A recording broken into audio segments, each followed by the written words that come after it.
You're standing in the hush of midnight, somewhere between myth and memory, where the soil is neither earth nor sand, but something softer like velvet laid out under the stars. The air tastes faintly of grapes, though none are yet in sight. The moon is your lantern, washing everything in a pale silver light. And if you squint hard enough, you can almost see shadows shifting in the dark. Something's moving, not animals, not peoplets. The soil itself, rumbling under your sandals like it's waiting to sprout secrets. And sure enough, within moments, tiny green tendrils curl upward, uncoiling like snakes. Leaves trembling as though they're alive.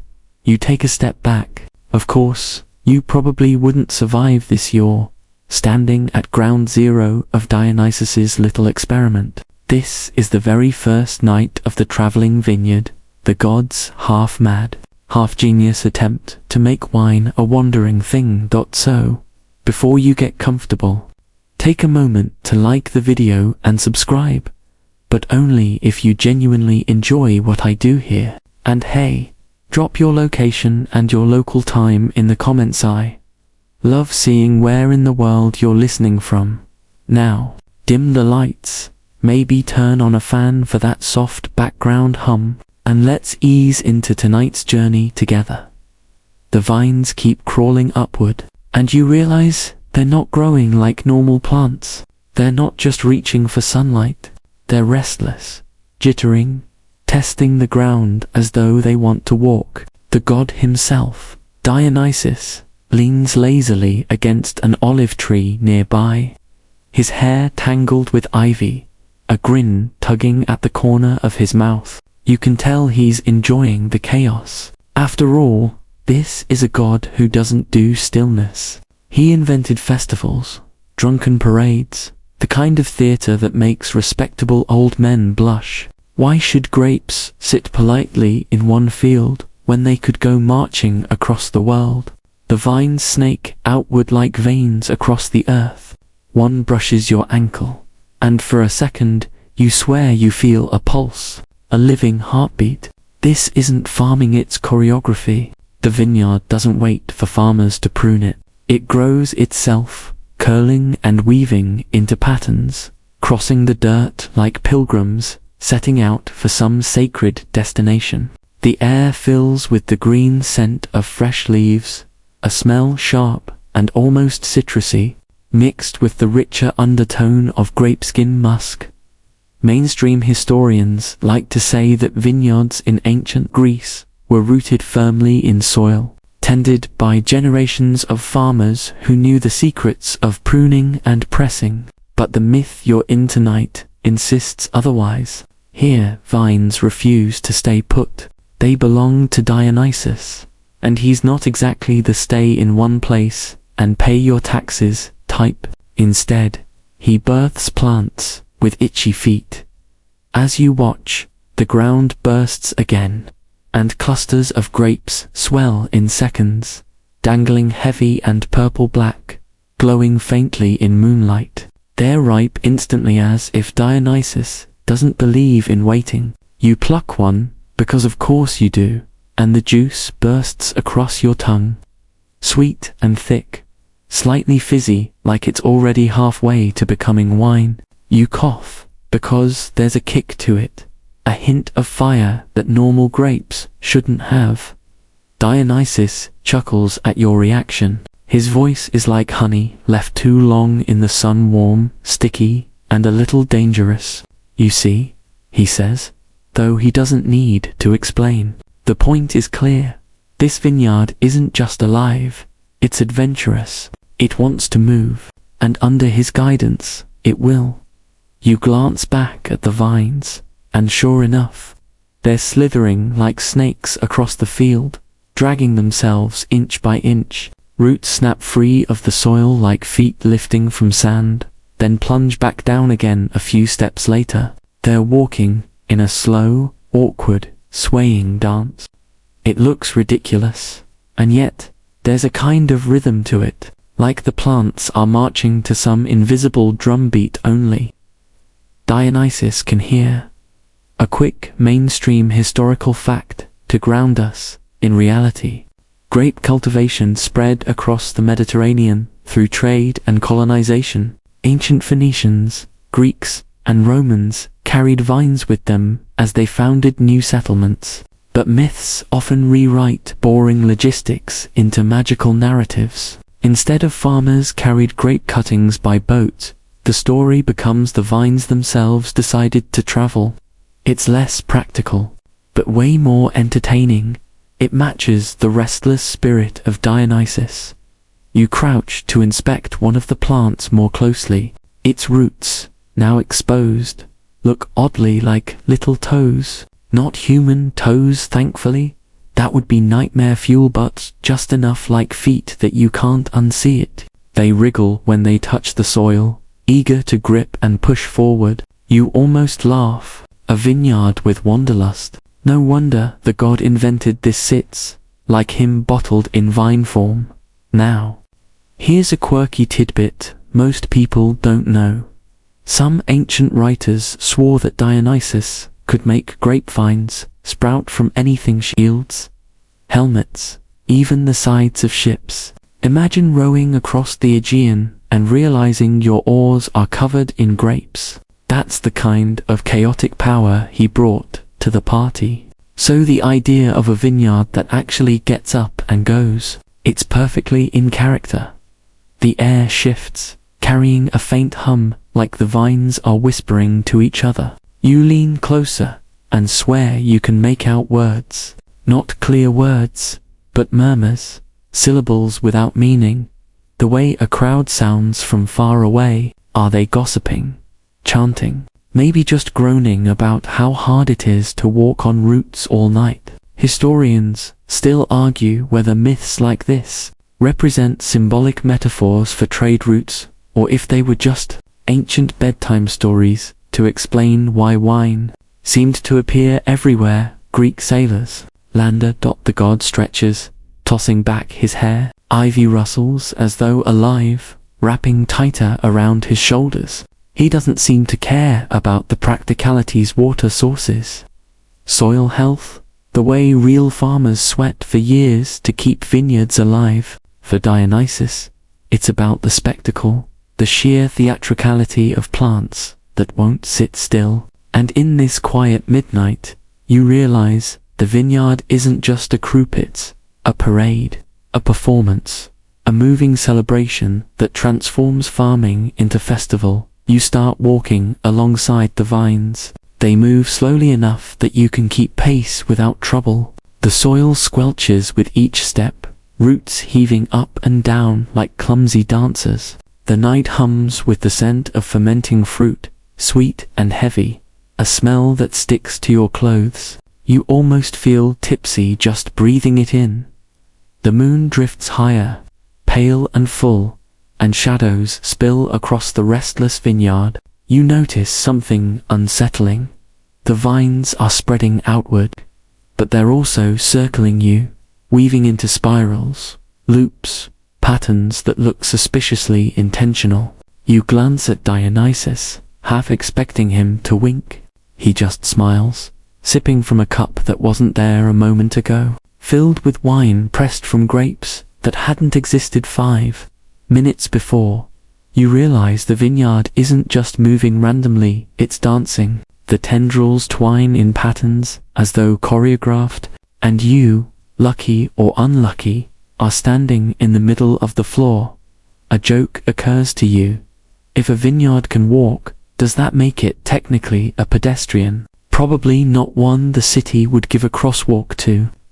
But you can imagine some poor Athenian bureaucrat drafting rules for vine traffic. You stumble slightly, brushing against one of the grape clusters. Juice stains your fingers, sticky and sweet, and when you lick it away, it hits like strong mead, buzzing through your blood. You laugh louder than you meant to.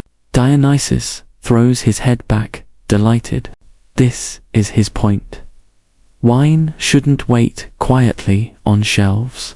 It should find you, chase you, overwhelm you. It should be alive, and as you breathe in the lush night, you start to wonder if you're already dreaming, because how else could vines be pulsing?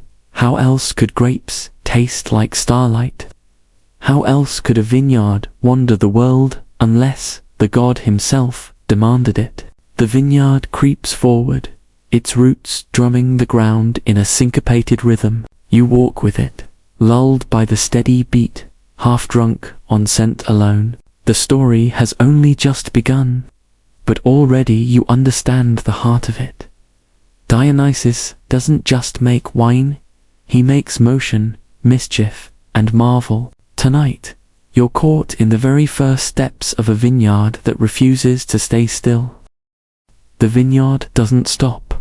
By now, you've realized it isn't just vines dragging themselves through the dirt like slow leafy worms, it's a whole parade of wine waiting to happen. The clusters of grapes sway as though they've had one too many already, and the ground beneath your feet is sticky from the juice they've spilled in their awkward shuffle. It's chaotic, messy, and utterly Dionysian. And then you see them, wineskins, dozens of them, maybe hundreds, lying in the moonlit grass like fallen soldiers after a feast. At first, you think they're empty leather pouches slumped in the dirt, but then one twitches, another rolls over, a third lifts itself upright, wobbling on stubby little legs that definitely weren't there before. You blink. No, you're not imagining this. Dionysus, that sly trickster of a god, has decided that if the vineyard can walk, the wine has to keep up. The first wineskin staggers forward, like a toddler who's just discovered knees. Its belly is full, swollen with liquid, and it sloshes with every step. You can hear the faint gurgle as the wine inside shifts, and the skin's leather creaks like an old saddle. A thin strap flaps uselessly at its side, once meant for a human shoulder, now dangling like a tail. It looks ridiculous. But there's also something mesmerizing about it, like watching a waterskin try to dance. Dionysus watches from a nearby boulder, laughing softly. Wine shouldn't be carried, he mutters, almost to himself. It should carry itself. And just like that, the thought becomes flesh. Or, well, leather. You step closer, curiosity outweighing caution. One wineskin waddles toward you, its legs stubby and uneven, like goat hooves stitched onto its bottom seam. It bumps into your shin and burps, spraying a mist of sweet, fermented air right into your face. The scent is sharp, heady, almost dizzying, and you cough while Dionysus cackles. Here's the mainstream fact. In the ancient world, wineskins were made of goat or sheep hides, sewn tightly and waterproofed with pitch or fat. They were practical, portable, and easy to sling over a shoulder for a journey. But in this myth, practicality is boring. These wineskins don't need a porter. They've grown legs, and they're following the vines like loyal pets. One of them tips sideways, landing on its side with a splat. It wriggles like an overturned turtle, sloshing wine dangerously close to spilling. Another waddles over and bumps it upright again, like they've already learned teamwork. The sight is absurd, like a drunk support group staggering home together after last call. You can't help but laugh, and yet, there's something eerie beneath the comedy. Every wineskin that finds its feet joins the march, and the sound builds, a chorus of leather creaks, liquid sloshes, and tiny hoofsteps tapping across the ground. It's not fast, not graceful, but it's relentless. The vineyard moves forward, and the wineskins trail after, an army of sloshing soldiers determined to follow wherever. Dionysus points. Here's a quirky tidbit you may not know. There's an old Greek joke recorded by writers that wine walks better than men, meaning wine will reach its destination faster because people drink it and then stumble around anyway. What you're watching tonight feels like a literalization of that joke. The wine is literally walking better than any mortal drunk ever could. One wineskin stumbles near your foot, and you instinctively reach down to steady it. The leather is warm, almost alive, and when your hand brushes its surface, you feel the faint vibration of liquid swishing inside. It's like holding a water balloon that has a heartbeat. The skin wiggles happily, then trundles forward again, loyal to its unseen rhythm. Historians still argue whether myths like this were meant to be symbolic, representing the way wine culture spread across lands, or whether they were simply tall tales told after a few too many cups at a symposium. Did traveling wineskins stand in for traders, caravans, and merchants? Or did some storyteller just decide, wouldn't it be hilarious if the wine carried itself? The debate lingers, but in this moment, standing among sloshing leather-legged pouches, the symbolism hardly matters. You're in the middle of a parade where jokes have become reality. The vineyard presses forward, the wineskins clattering along behind, and you notice something else. They're not just following blindly, they're humming, faint but distinct, like a low choir. The sound rises and falls in unison with their steps.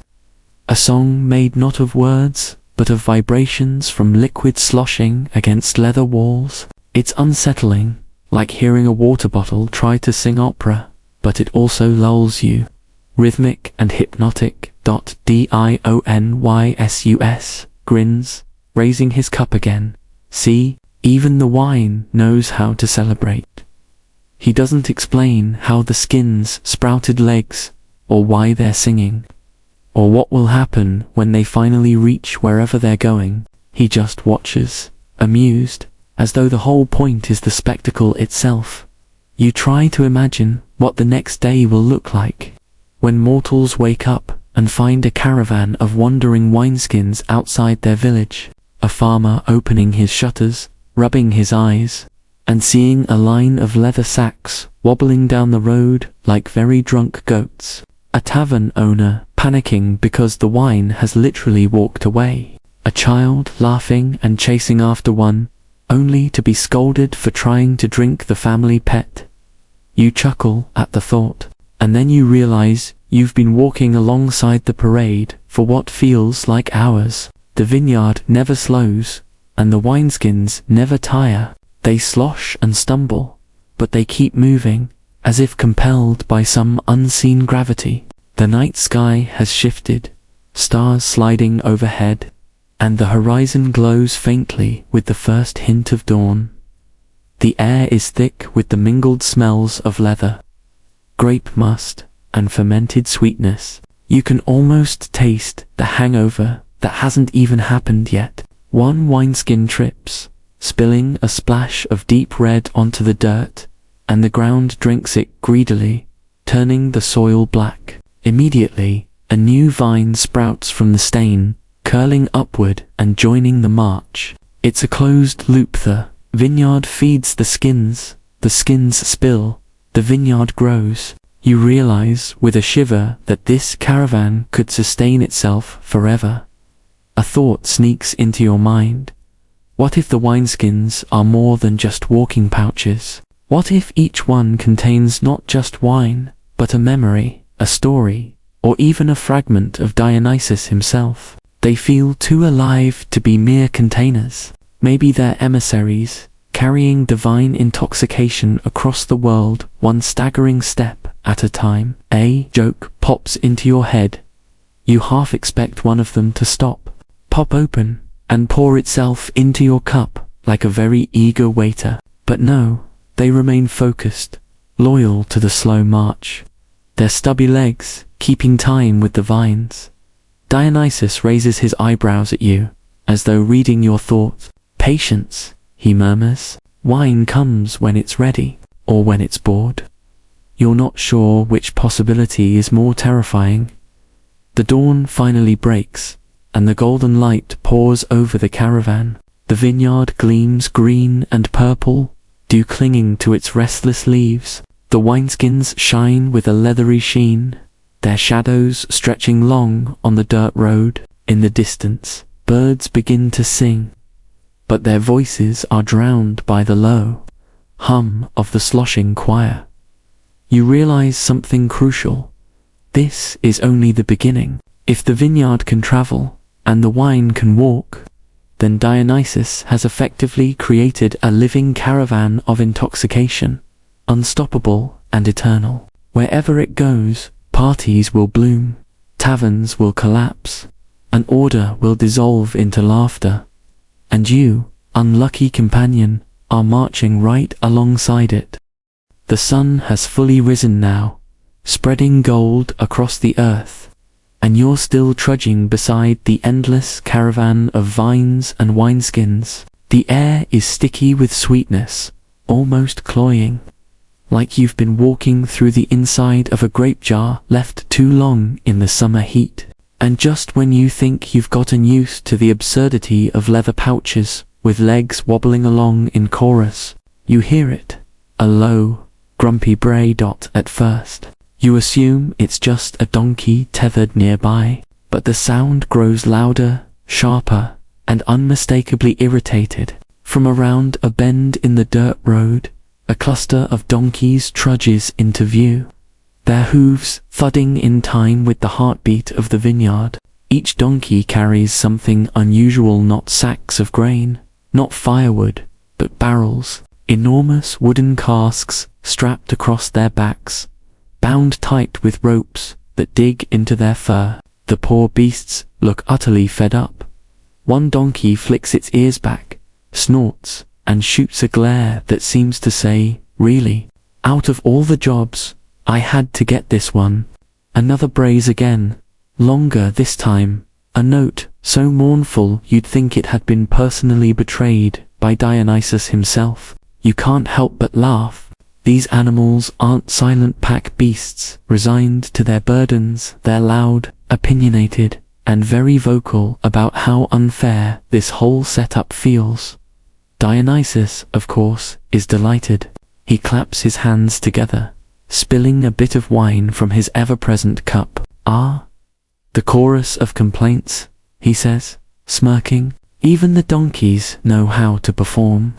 The donkeys shuffle past you, and you catch snippets of their disgruntled song. Not literal words, not in a Disney movie, but the rhythm of their brays is so consistent, so dramatic, it feels like a protest chant. Each groan rattles through the barrels on their backs, making the liquid inside slosh and echo. It's like they're carrying drums, each step a percussion note, each complaint a brass section. Here's the mainstream historical fact.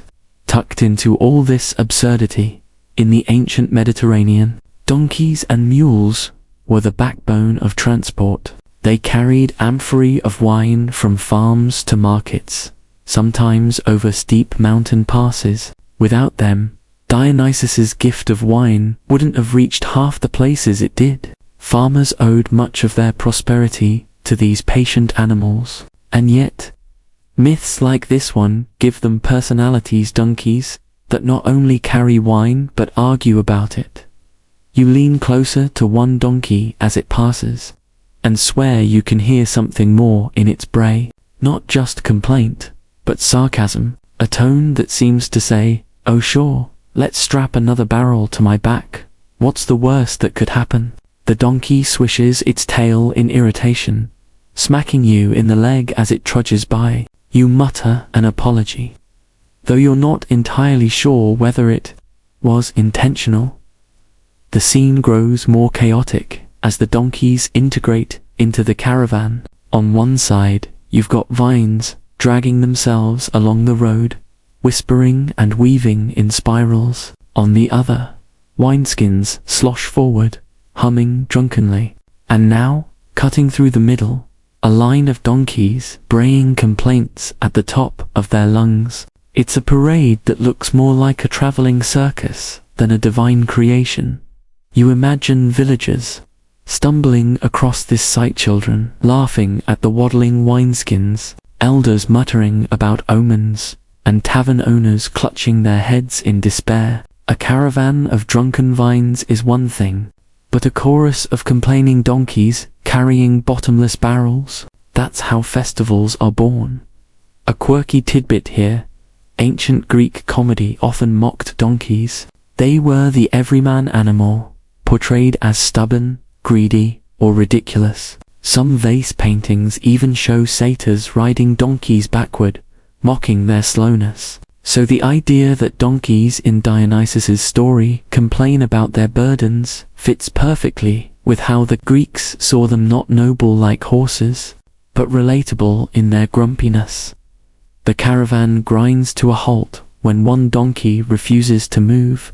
You watch as it plants its hooves in the dirt, lowers its head, and lets out a bray so loud it startles a flock of birds from a nearby tree. The vines twist uncertainly, the wineskins wobble to a stop, and Dionysus himself looks amused. "Ah," he says, "a strike." The stubborn donkey kicks its barrel, making the rope strain. Wine sloshes dangerously inside. Another donkey joins in, braying in solidarity, and suddenly the air is filled with the sound of protest. You can almost hear the translation. Enough already. We carry and carry, but do we ever get a sip?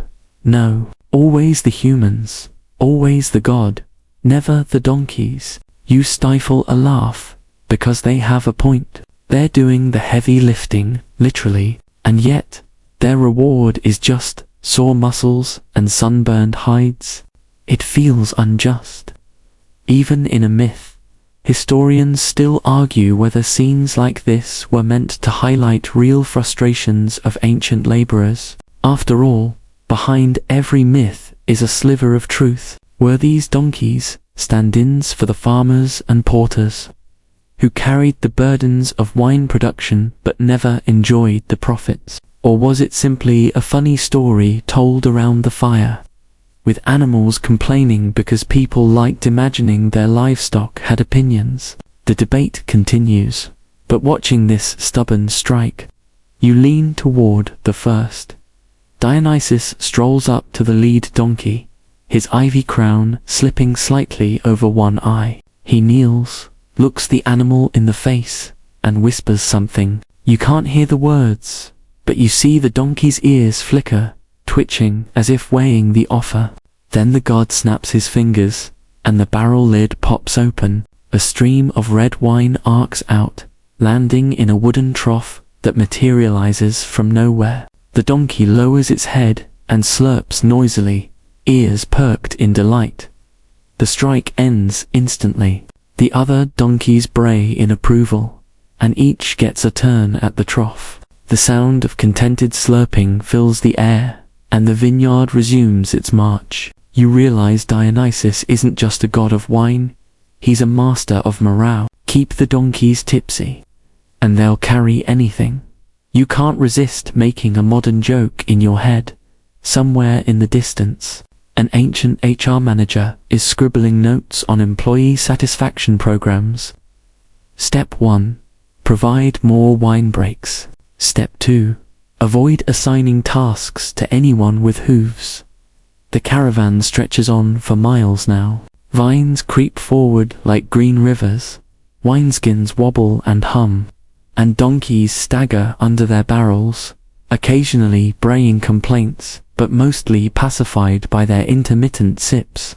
You feel like you're walking inside a mythological opera one, where the chorus is equal parts plants, leather bags, and grumpy pack animals. As the sun climbs higher, the heat presses down, and the air grows thick with the smell of fermenting fruit. You wipe sweat from your brow and glance back at the donkeys. One has started humming along with the wineskins, its bray merging into the sloshing choir. It's off-key, but heartfelt. You almost admire its dedication.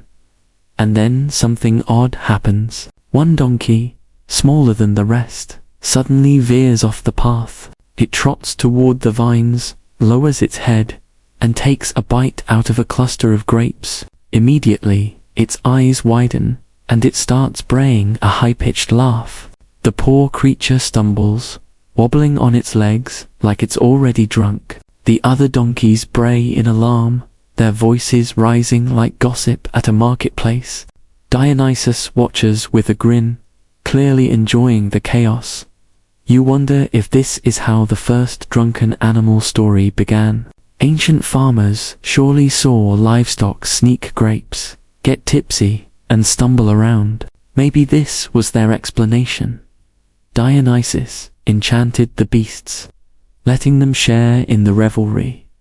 By now, the caravan feels less like a myth and more like a festival on legs. Every participant finds wineskins. Donkeys has its role, its rhythm, its complaints and joys. And you, still trudging alongside, are caught in the middle of a performance that seems destined to last forever. The donkeys keep braying, their voices rising over the hum of wineskins and the whisper of vines. Complaints, jokes, gossip, all blurs into one sound, a soundtrack for the strangest parade the world has ever seen. And you realize, if the vineyard itself can wander, if the wine can walk, then of course the donkeys get a say too. After all, even in myths, someone always has to carry the barrels and someone always has to complain about it. The morning haze has burned away now, and the sun sits higher, throwing sharp golden light across the wandering vineyard. The vines march slowly, dragging themselves forward with root steps. The wineskins wobble in their endless slosh quiet. The donkeys still grumble, bray, and occasionally demand another union sip break. And just when you think this traveling carnival of chaos can't get any stranger, you hear the plaintive cry of a human voice carried on the breeze. It's a desperate sort of sound, pitched between a whine and a plea. You turn your head, and there, half hidden behind a crumbling stone wall at the roadside, stands a man. He's thin, middle-aged, with a worn apron smeared in the dark stains of old wine. His hair is wild from lack of sleep, his sandals mismatched, and his eyes, oh, his eyes are wide with a panic only a ruined business owner could wear. In his trembling hands, he clutches a small wooden sign painted with a cluster of grapes. It doesn't take much to guess who he is, a tavern keeper, and from the look on his face, the arrival of Dionysus's traveling vineyard is not a blessing but a nightmare. He stumbles into the road, waving his sign like a shield. "Log G, Dionysus," he cries, though his voice cracks halfway through. "Please, I beg you, stop this madness. You're destroying me." The caravan slows. Vines curl, wineskins totter to a halt, donkeys paw the dirt impatiently. Dionysus himself turns, lounging against a barrel that wasn't there a moment ago. Already halfway through another cup of deep red, he arches an eyebrow at the mortal, amused but not yet sympathetic. You step closer, curious. The tavern keeper looks from you to the god, then to the bizarre procession behind. His hands tremble so hard the sign rattles like a drum. "I had a business," he says, voice rising with every word. "A humble inn. People came from villages all around for a cup of my wine. I saved, I bargained, I prayed for good harvests. And now your traveling vineyard robs me of every customer. Why would anyone buy from me when wine comes crawling down the road to meet them for free?" The words hang in the hot air. Behind you, a wineskin burps softly, which doesn't help the poor man's case. Here's the mainstream historical anchor.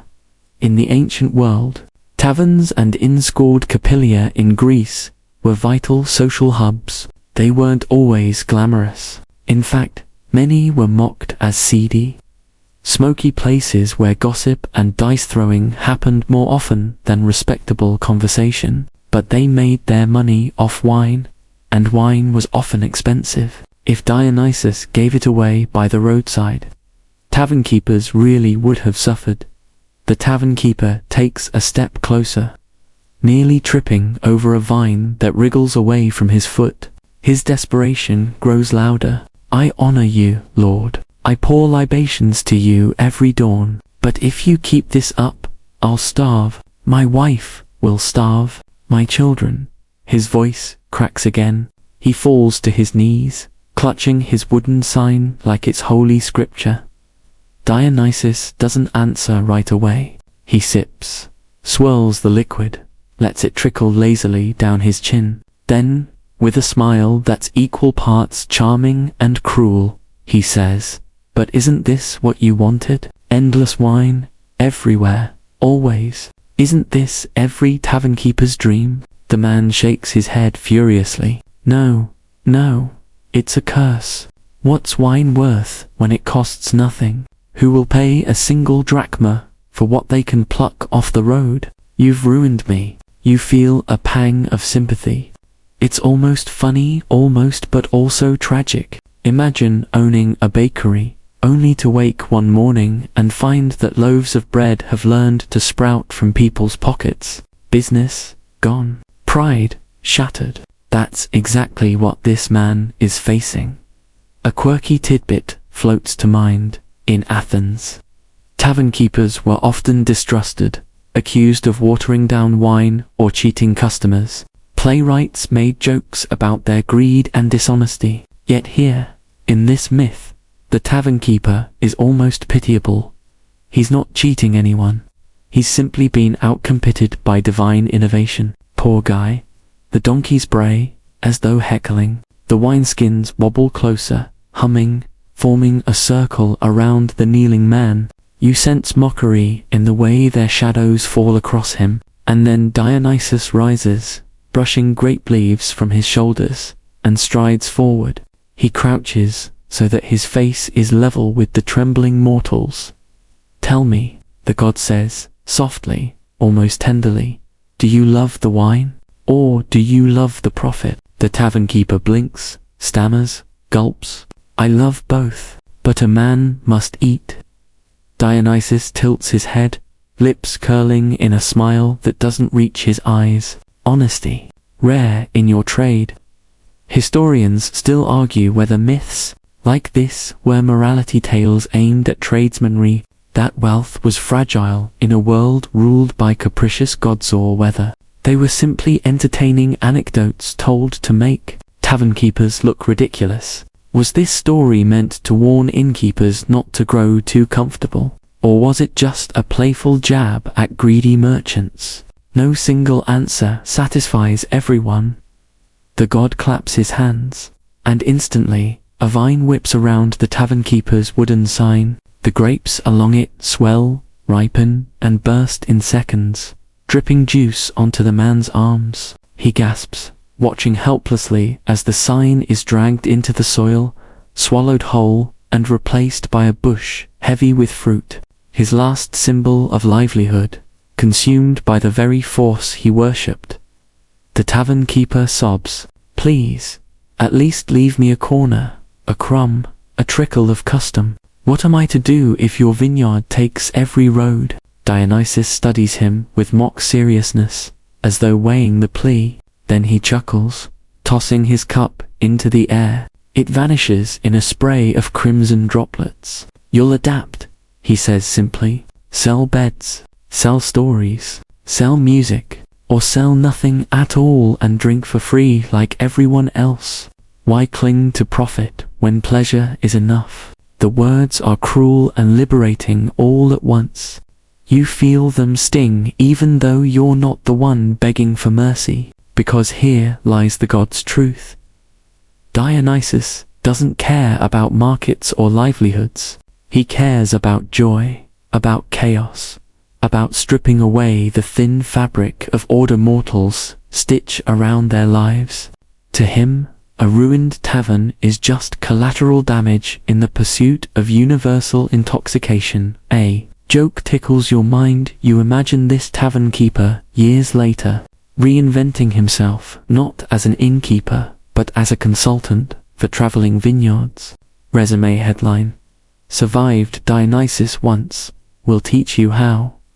The man slumps forward, defeated, and Dionysus gestures casually.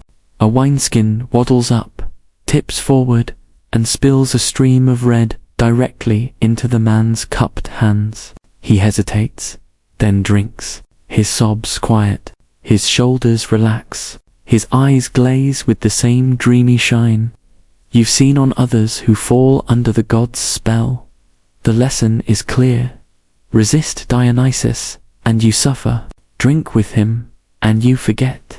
Either way, your tavern is gone. The caravan moves again, leaving the man behind, still kneeling in the road, sipping from his stained palms, his little wooden sign, his desperate protests, all swallowed by vines that march on without pity. As you walk, you can't shake the unease. The donkeys complain but still serve. The wineskins wobble happily, unaware of burden.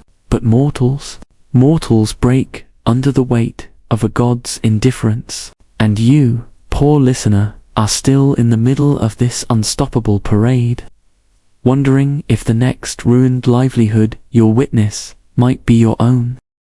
The sun has climbed to its zenith by now, pouring light down in hot sheets, and the earth around you shimmers with heat. Dust clings to your ankles, stirred up by the slow march of vines and wobbling wineskins. Donkeys drag their hooves, muttering sourly about the lack of shade. The tavern keeper's cries have already faded behind you, lost in the distance, like an echo of mortality. But ahead, just past a bend in the road, you hear something new. Laughter. It is not mortal laughter. It is too shrill, too goatish, too wild.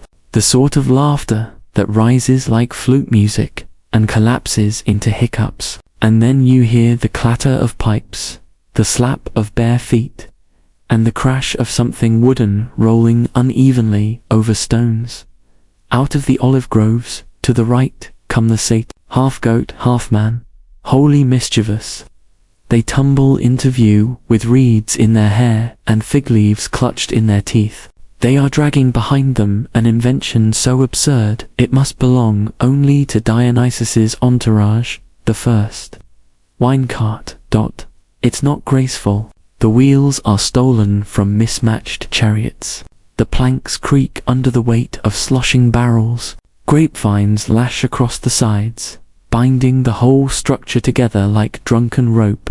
And of course, the satyrs haven't built one cart, they've built a dozen, each one overloaded, squealing on its axles, spilling red rivulets into the dust as it jolts along. Behold, one of them cries, leaping atop a barrel with a goat-legged kick. The future of wine. The vineyard rolls itself. Another blows his pipes in triumph. A third simply falls off the side of a cart, splashing headfirst into a puddle of purple. They are delighted with themselves, delighted with the world, delighted that they can now drink without carrying amphorae on their own hairy backs. Dionysus claps approvingly. His eyes shine, as if this messy parade of squeaks and spills is exactly what he hoped for. He does not need perfection. He needs spectacle. You watch, torn between wonder and disbelief. These carts rattle like skeletons. The barrels sway dangerously with every bump. Donkeys flatten their ears, glaring at this ridiculous competition on wheels. The wineskins totter nervously, as though they sense they may be out of a job.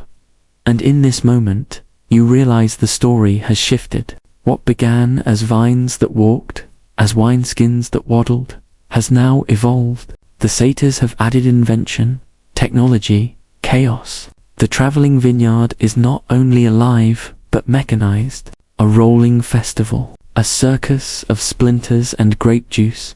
Historical aside. Carts and wine in real antiquity. Wine was usually transported in amphorel ceramic jars, sealed with pitch or wax. These were carried on ships, strapped to mules, or stored in cellars. Wooden barrels, as we imagine them, were more a Celtic innovation than a Greek one. The Greeks preferred clay, but here, myth bends history. The satyrs invent barrels, not for practicality but for comedy. They are half men, after all, and they think not of preservation, but of spilling enough to drink immediately. It's also worth noting, wheeled carts were common, but often associated with agriculture. Grapes were hauled from field to press, olives from grove to mill, but a cart purely devoted to wine, leaking and squeaking down the road, that feels less like agriculture and more like a traveling theatre troupe. And indeed, some scholars suggest this kind of imagery, wine barrels on carts, pulled by laughing satyrs, inspired the parades of later festivals, like the Athenian Anthesteria, where new wine was opened with revelry and song. Back to the road. One of the carts hits a rock. A barrel bounces loose, rolls downhill, and explodes in a spray of crimson foam.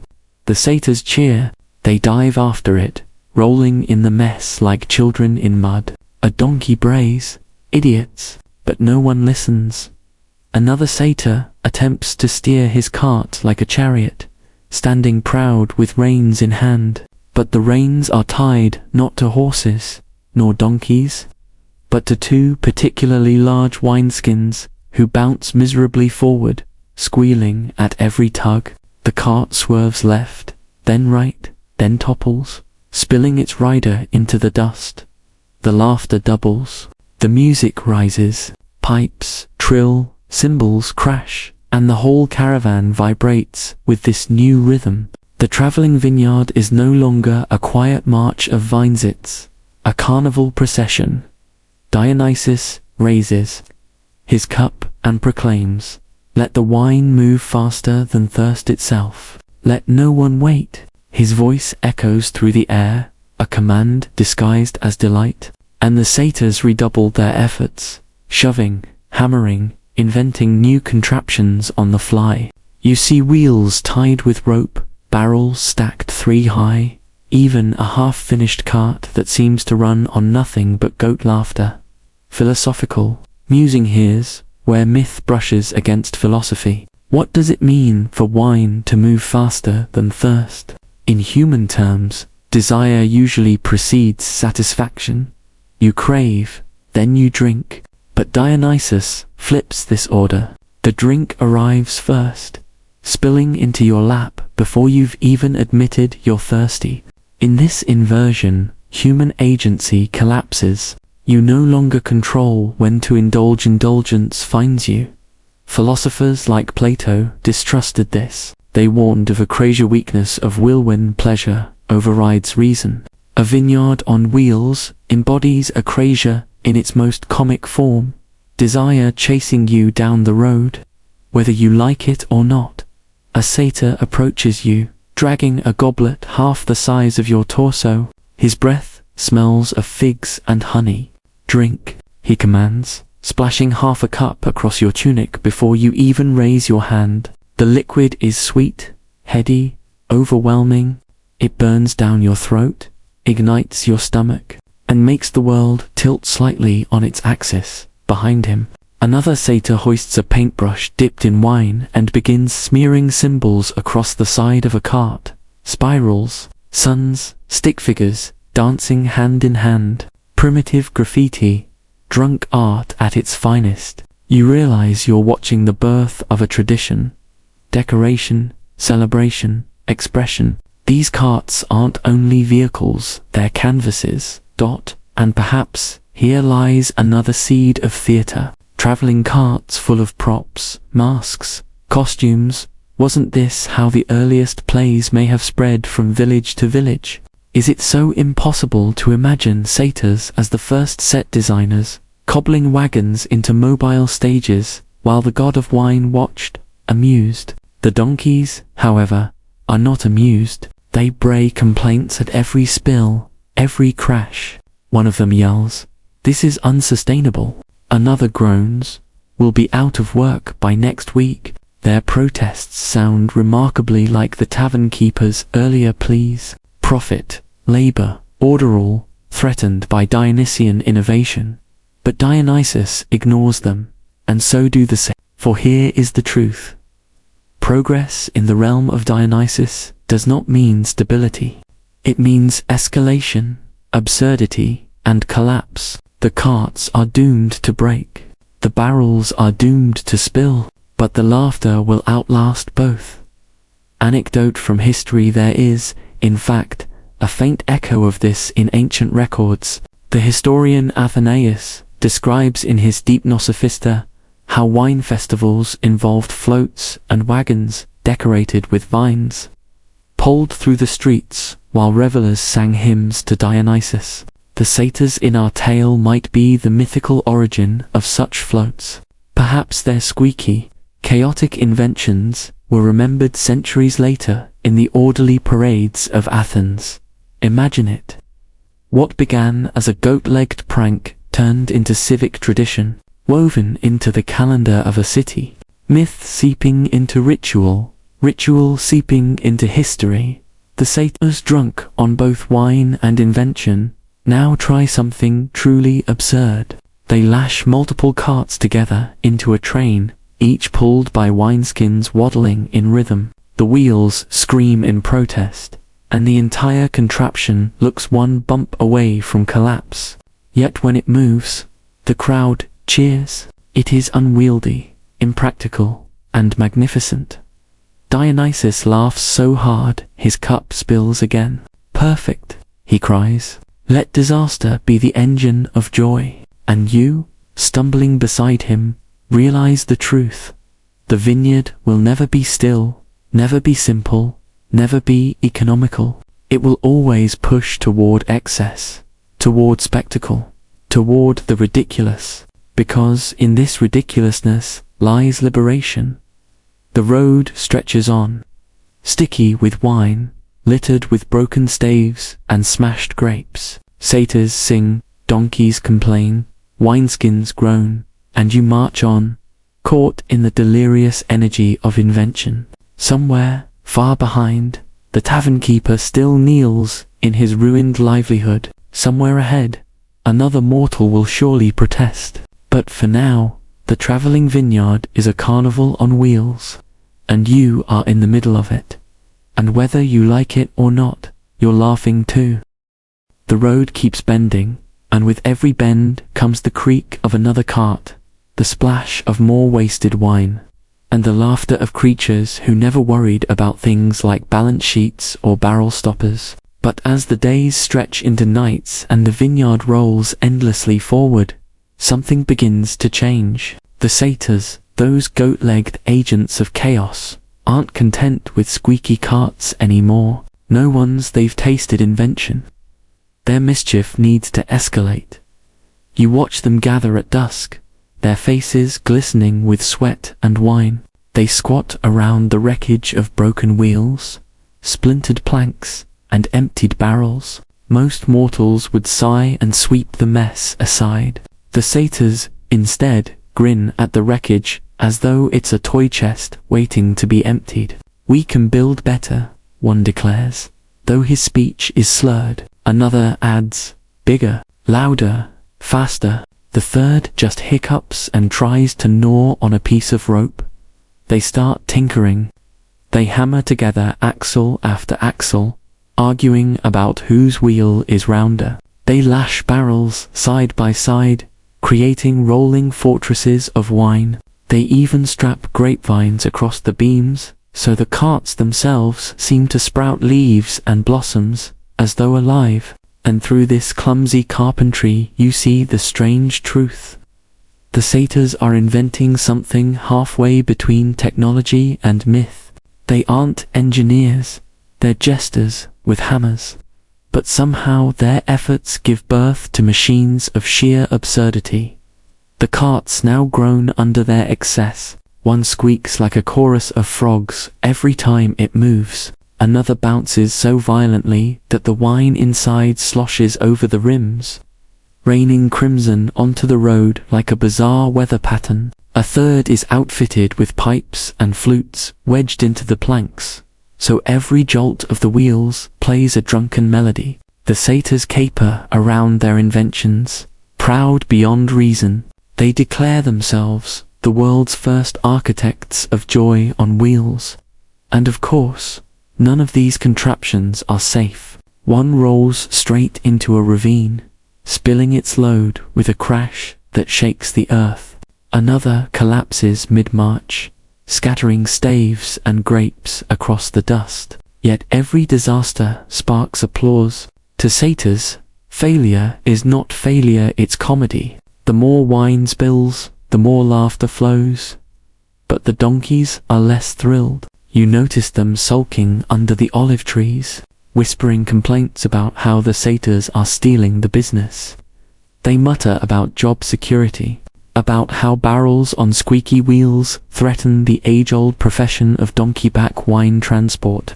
One donkey, ears pinned back, mutters, "We were the backbone of civilization. Now we're just background noise." The other nods, chewing slowly. It's the kind of workplace grievance that even in myth feels familiar. The wineskins, too, are unsettled. Once proud of their waddling legs and their role in the parade, they now feel obsolete. Some shuffle behind the carts in confusion, leaking slightly out of anxiety. Others try to climb aboard, clinging desperately to barrels, as if hoping to be part of this next evolution. They wobble in protest, squeaking faintly. Their existence, already absurd, is now in crisis, and through it all, Dionysus beams. His delight is unshaken by the complaints of donkeys or wineskins. To him, the vineyard is thriving, mutating, dancing toward something new. He strolls beside the caravan with his ivy crown tilted, cup never empty, eyes glowing with both madness and mischief. When a cart topples, he claps. When a barrel explodes, he laughs. When a donkey moans about unemployment, he pats its head and says, "Rejoice. You are free to complain forever," which is its own kind of poetry.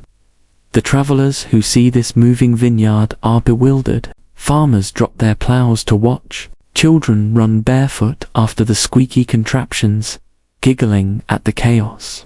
Old men shake their heads, muttering that the world is going to ruin, and in a way, they're right. Civilization depends on order, on predictable harvests, on barrels sealed tight.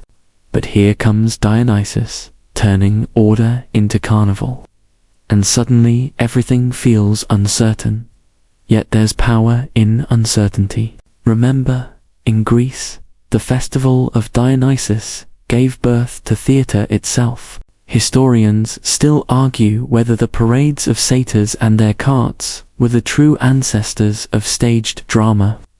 But it's not a stretch. What are these wagons, if not mobile stages? What are these goatmen, if not actors, in the oldest play of all? Chaos versus order. Even their failures, wheels shattering, wine spraying function as slapstick. The audience laughs, the performers grin, and the show goes on. The night deepens, and the satyrs unveil their newest contraption. This one is massive, a lumbering tower of barrels, stacked 3 stories high. Grapevines spiral up its sides like living ropes, leaves glowing faintly in the moonlight. The satyrs clamber up the structure, playing pipes from its balconies, shaking tambourines, shouting drunken hymns to their god. Below, the wheels strain, wobbling dangerously. You're sure it won't last 10 minutes. And it doesn't. The tower tips on its first hill, crashing sideways in a fountain of wine so large you'd swear it was a tidal wave. The satyrs tumble through the air, land in heaps, and burst out laughing even as they cough purple foam. Dionysus raises his cup, utterly unfazed, and says, "Now that is what I call architecture." The mortals who witness this catastrophe are split in opinion. Some call it blasphemy, a waste of good grapes, a mockery of hard labor. Others see it as a miracle, vines that bloom, barrels that sing, laughter that drowns sorrow. A few more ambitious wonder if they might copy the satyrs, build their own rolling contraptions, to spread joy or profit. And so the myth ripples outward, sowing seeds of both inspiration and resentment. Meanwhile, the satyrs grow bolder. They experiment with sails, hoisting sheets of linen atop their carts to catch the wind. The carts zigzag uncontrollably, crashing into each other like bumper wagons. They try strapping goats to the front, shouting encouragement, but the goats ignore them, chewing cud and glaring. They even attempt to strap wings of wicker to the sides, convinced that if they roll downhill fast enough, they'll take flight. They don't. Instead, they crash spectacularly into a vineyard, flattening rows of mortal grapes. The farmer howls in despair, but Dionysus merely shrugs and says, "They'll grow back stronger, trust me." Here lies another scholarly debate.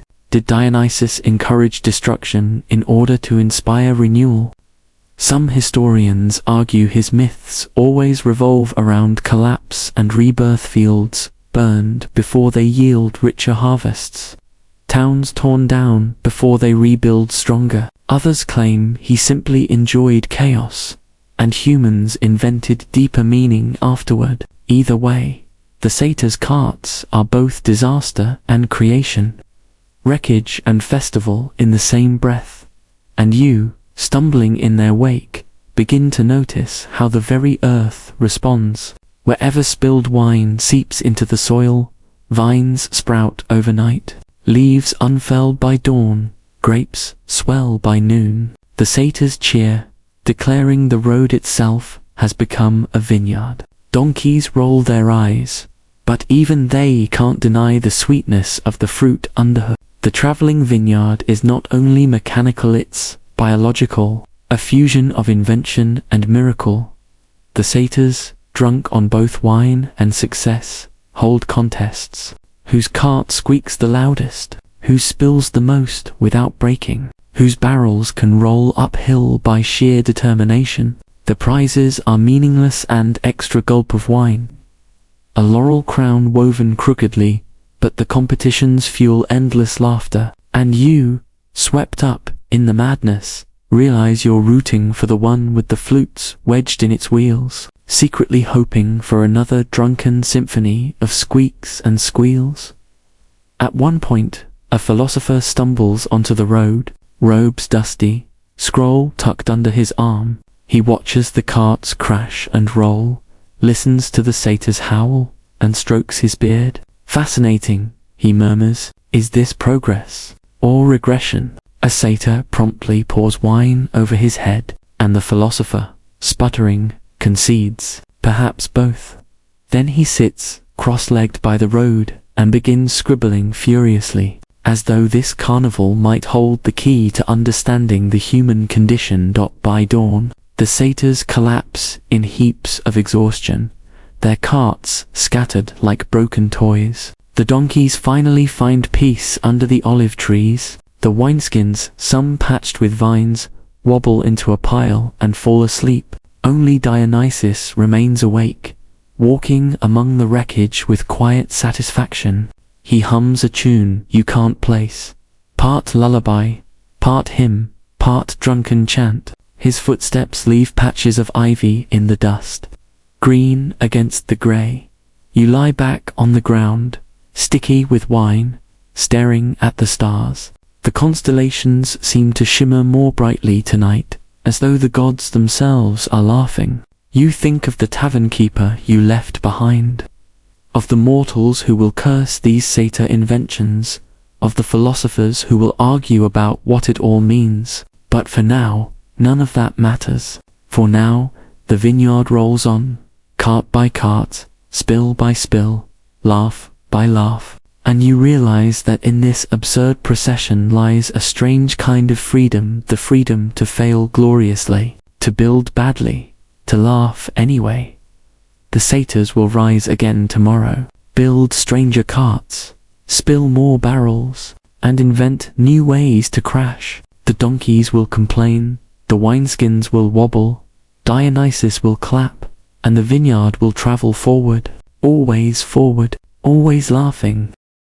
The vineyard does not sleep for long. By the time the satyrs are groaning awake with purple-stained beards and aching hooves, the air is already shimmering with heat again.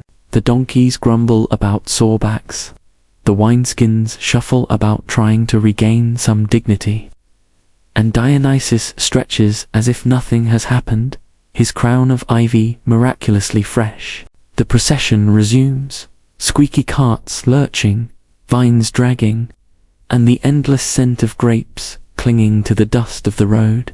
You think you've grown used to the rhythm, now the clatter, the laughter, the drunken collapses. But just when you settle into familiarity, a sound cuts across the horizon.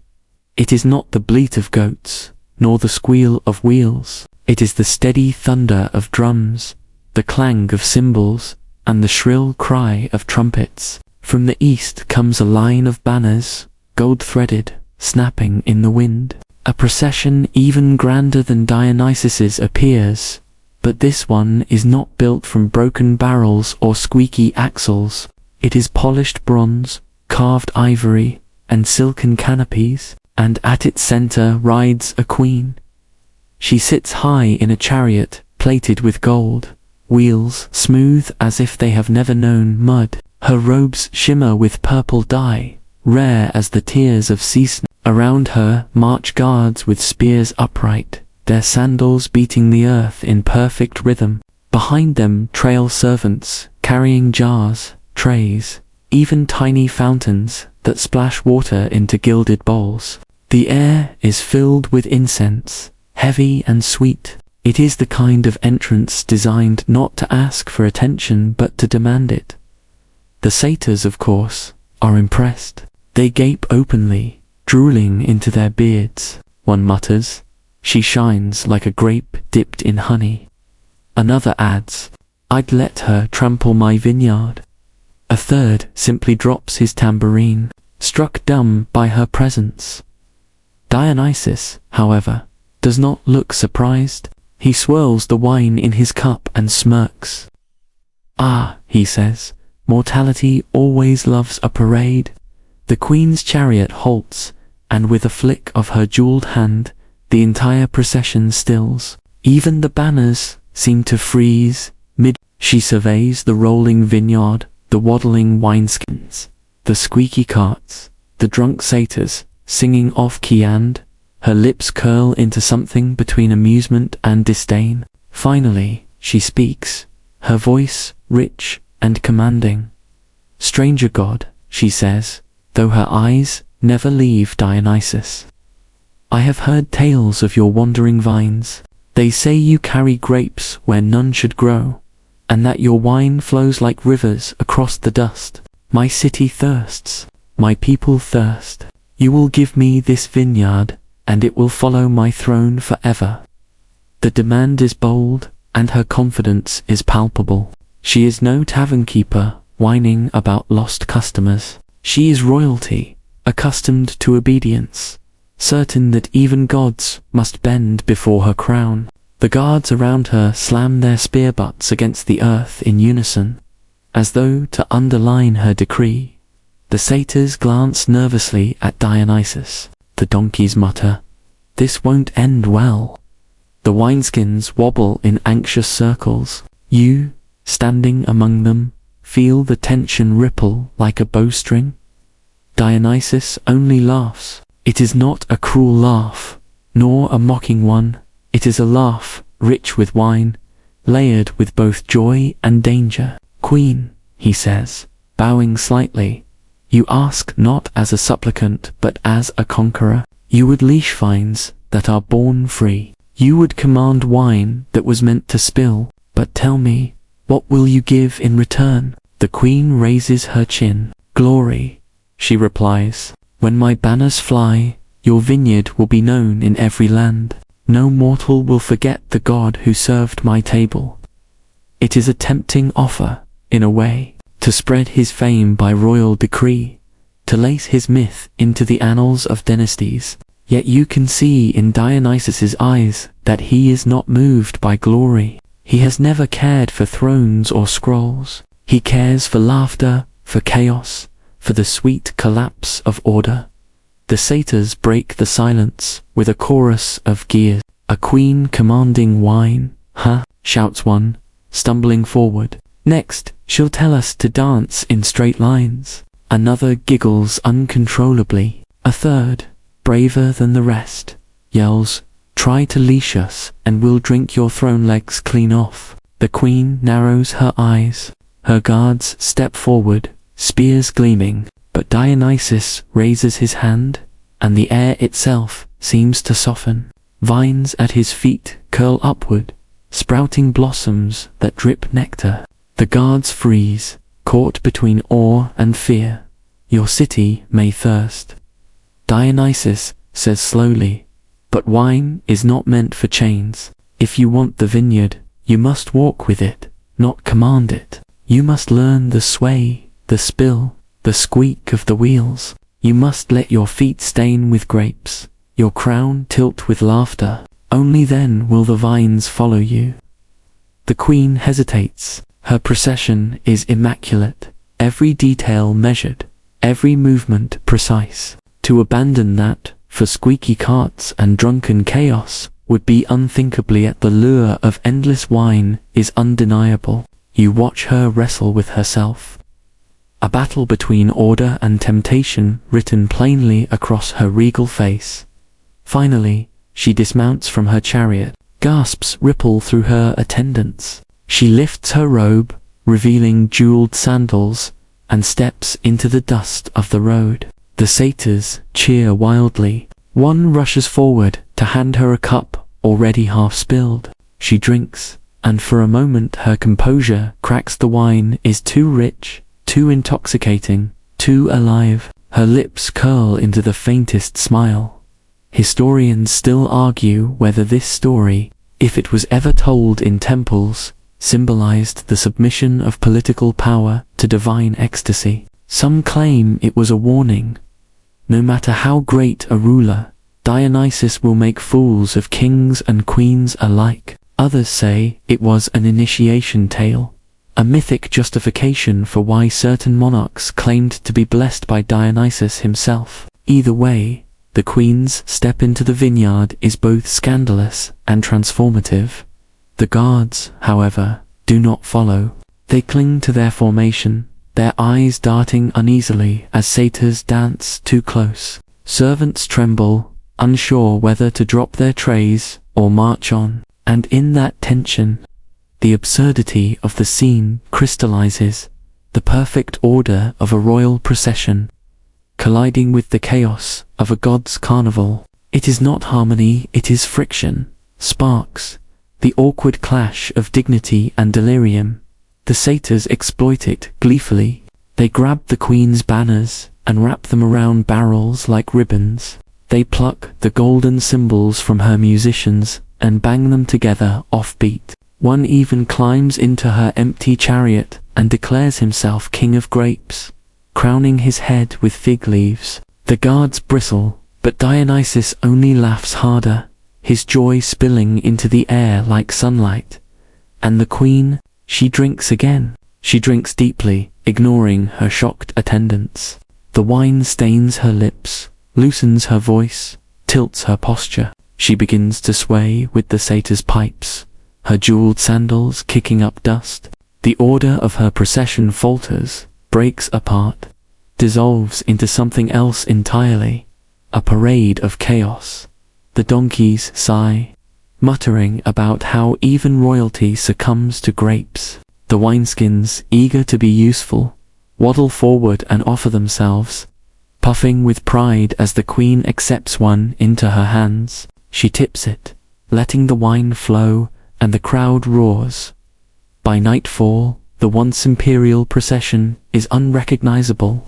Guards slump drunkenly against their spears. Servants stagger under the weight of laughter. And the queen herself rides atop one of the satyr's squeaky carts, her golden robe stained purple, her crown askew. She is radiant, not in dignity, but in surrender. Her authority melted into something raw and wild. You walk beside her, marveling at how quickly power can shift. A queen who commanded gods in the morning is now swaying to goat pipes by torchlight. Dionysus has not crushed her throne.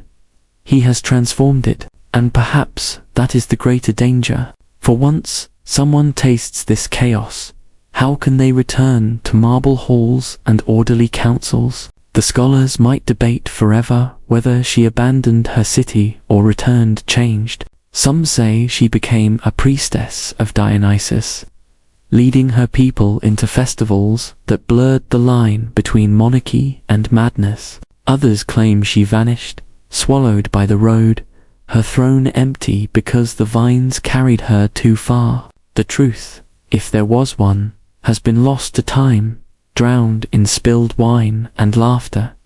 But you were there. You saw the queen step down from her chariot. You saw her lips stained with purple. You saw her crown tilt into the dust. And whether history records her or not, you know the traveling vineyard claimed her, just as it has claimed you. The road stretches on, gleaming faintly in the moonlight, sticky with grapes, alive with song. The satyrs push their squeaky carts, the donkeys grumble, the wineskins wobble, the queen sways, and Dionysus leads them all, smiling like a man who has won a wager only he knew was being played. And you realize, with a shiver, that there is no throne, no crown, no city strong enough to resist the vineyard once it passes by. There is only the choice, to resist and be forgotten, or to step into the dust and drink until your crown is gone. The road does not always remain kind. After days of wandering, the vineyard finds itself before a horizon that looks barren, cracked, and without promise. The green folds of valleys and the gentle hills behind you give way to a wasteland, where the earth has been sun-scorched into the color of bone. You expect the vines to wither here, to curl back into themselves and refuse the heat. Grapes, after all, belong to the shade of hills, the damp breath of rivers, the slow patience of fertile soil. But Dionysus halts on the edge of this desert, his cup still in hand, and smiles as though this wasteland is simply another theater stage prepared for him. The satyrs groan.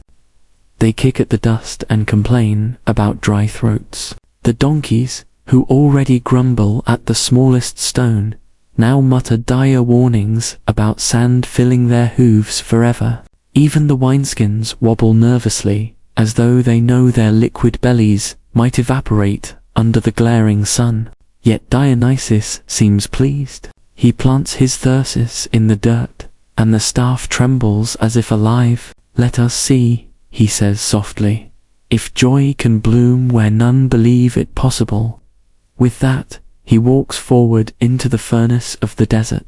The procession follows, stumbling reluctantly. The heat is merciless. The air bends and wavers in shimmering curtains. Sand scalds bare feet and clings to fur. You feel your own breath grow heavy, each inhale filled with grit.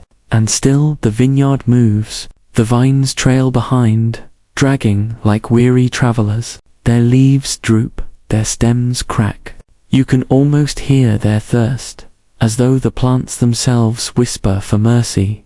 By midday, despair begins to settle over the caravan. The satyrs stop singing, their pipes fall silent. The donkeys refuse to take another step until they are bribed with handfuls of figs. Even Dionysus pauses, beads of sweat on his brow, a rare sight for a god who thrives in excess. Yet, instead of faltering, he laughs. The laugh is hoarse, roughened by heat, but still thick with the confidence of a man who believes the world bends to his whim. He raises his cup, though it is long since empty, and scatters invisible drops onto the cracked earth. At first, nothing happens.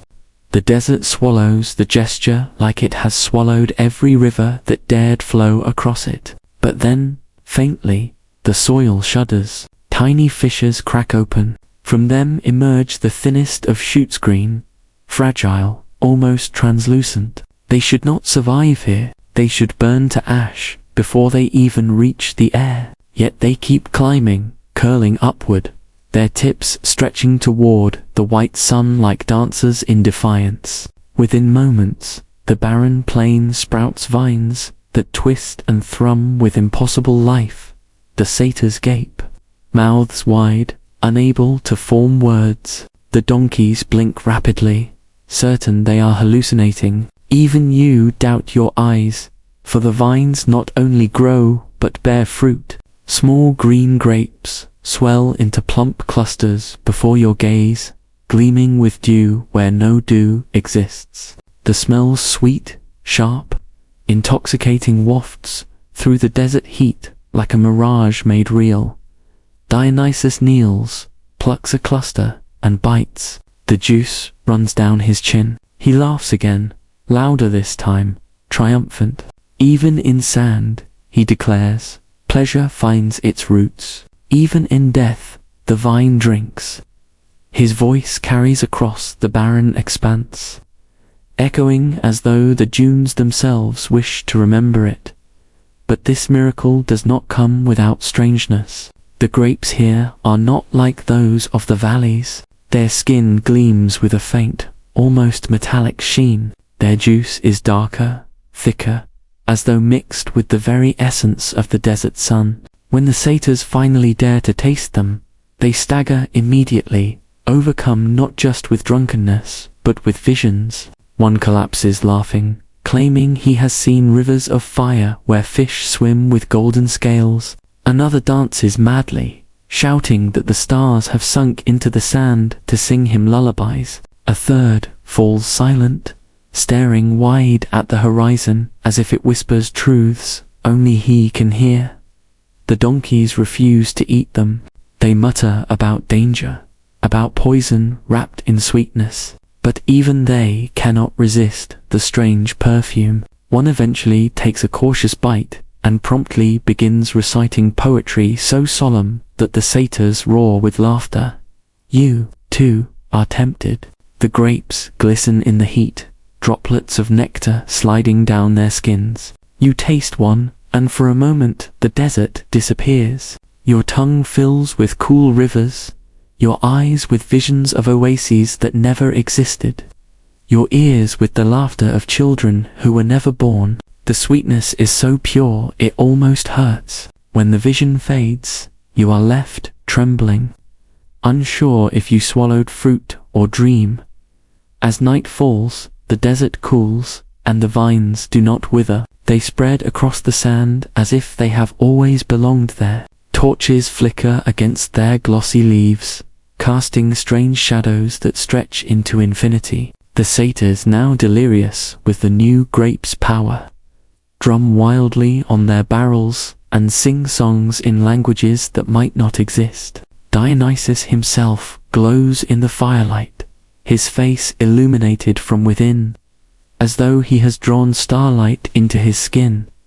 But the queen, who still travels with the vineyard, watches with unease. Her jeweled hands clutch her cup tightly, and though she drinks, her eyes narrow at the strangeness of this wine. She whispers to you, perhaps because you stand closest, this is no ordinary miracle. These vines are not of the earth. They are born from hunger itself. Can you not feel it? They drink not water but thirst. Her words chill you, for she might be right. The grapes here are too sharp, too potent, as if the desert itself has distilled its essence into them. When morning arrives, the caravan prepares to move again, but the vines refuse. They root themselves stubbornly into the sand, wrapping tendrils deep into the cracked earth. Dionysus laughs at their defiance. So be it, he says. Let them stay. The desert, too, deserves a vineyard. And so the caravan leaves, behind a trail of green across the barren land, line of living grapes that shimmer like emeralds against the dust. Travelers who come after will speak of it with awe and fear. They will find clusters of fruit in places where no water runs, drink their juice, and fall into visions. Some will call it a blessing, a gift for wanderers lost in the dunes. Others will name it a curse, for too many who taste the grapes never return from the desert, their minds lost in endless mirages. In time, it becomes legend, the tale of vines that grow on sand, of wine that bends reality. Priests argue whether Dionysus meant to share hope or madness. Philosophers debate if such a miracle proves that joy can conquer all, or if it reveals the danger of forcing delight upon hostile soil.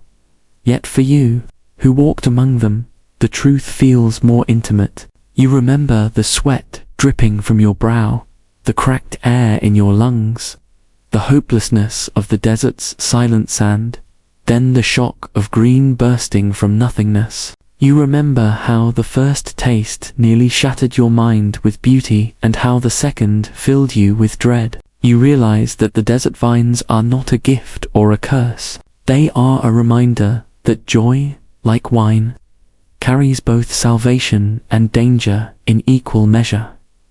The caravan moves on, but you cannot stop glancing back. The vines gleam faintly in the dawn, stretching across the sands, as though determined to turn the desert itself into a vineyard. Perhaps one day they will cover it all, a sea of green over dunes, a living contradiction to the laws of earth. Or perhaps they will vanish, swallowed by the hunger of sand, leaving only whispers of the night when Dionysus proved that thirst itself could be tricked into flowering.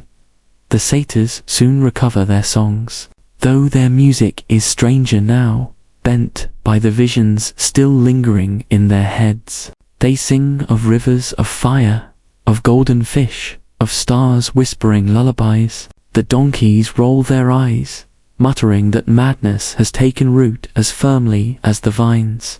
The queen sits silently, her jeweled crown heavy, her gaze distant, as though she has glimpsed something she cannot forget. Dionysus strides at the front, humming softly, his smile unreadable, and you carry the taste of that grape still on your tongue, its sweetness mingled with fear. You know that no matter how far the vineyard wanders, a part of it will always remain behind in the desert, growing where it should not, blooming where it was never meant to bloom. You know that joy, once planted, does not care for rules of soil or stone. It will spread, even if it burns. The desert falls behind, but the memory of it follows, clinging like sand to your skin.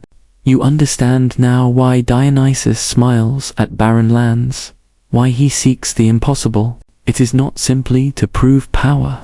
It is to remind the world that even in emptiness, laughter can erupt, grapes can swell, and life can grow wild where logic says it should not. And though you do not yet know it, this lesson will echo in every village the vineyard touches, in every mouth that drinks its wine, in every story whispered by travelers who once wandered the desert and returned with eyes full of visions.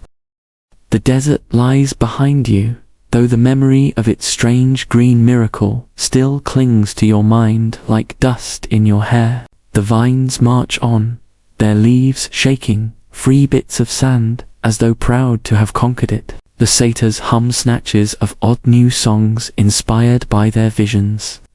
The donkeys plod in sour silence, and the wineskins wobble happily, unaware that they are anything more than ambulatory bellies filled with joy. Dionysus walks at the center of it all, humming to himself, sipping constantly, and radiating that maddening air of someone who not only bends the world to his will, but finds it funny that mortals ever thought the world resisted.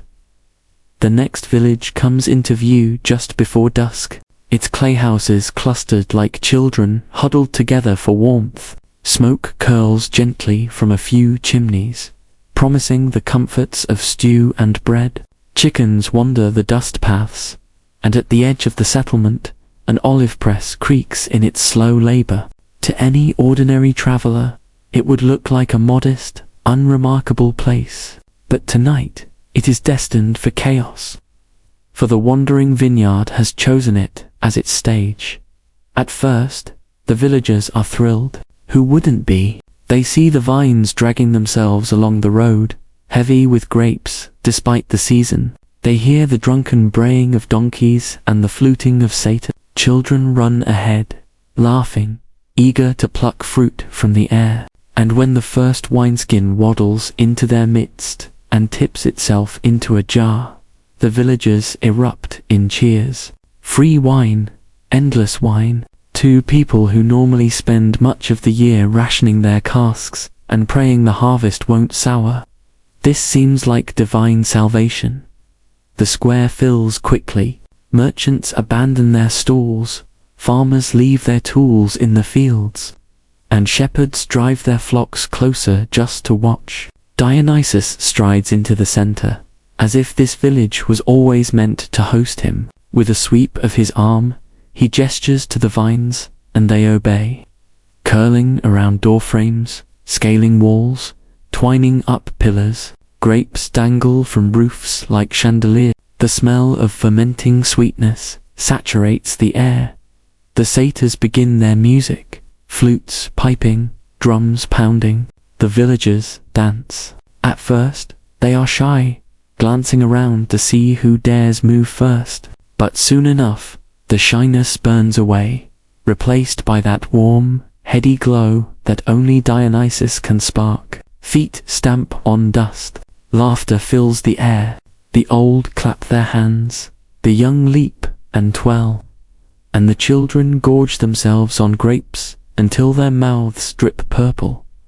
Wine flows without limit. It sloshes in jars, overflows cups, spills down chins. The wineskins totter from person to person like cheerful servants. The villagers drink greedily, as though trying to make up for all the years of scarcity in a single night. And you, caught in the middle, feel the infectious rush of it, the way the music pulses in your chest, the way every laugh feels brighter than the last, the way the grapes taste as if the gods themselves have distilled joy into their skins. Yet beneath the celebration, a shadow creeps in.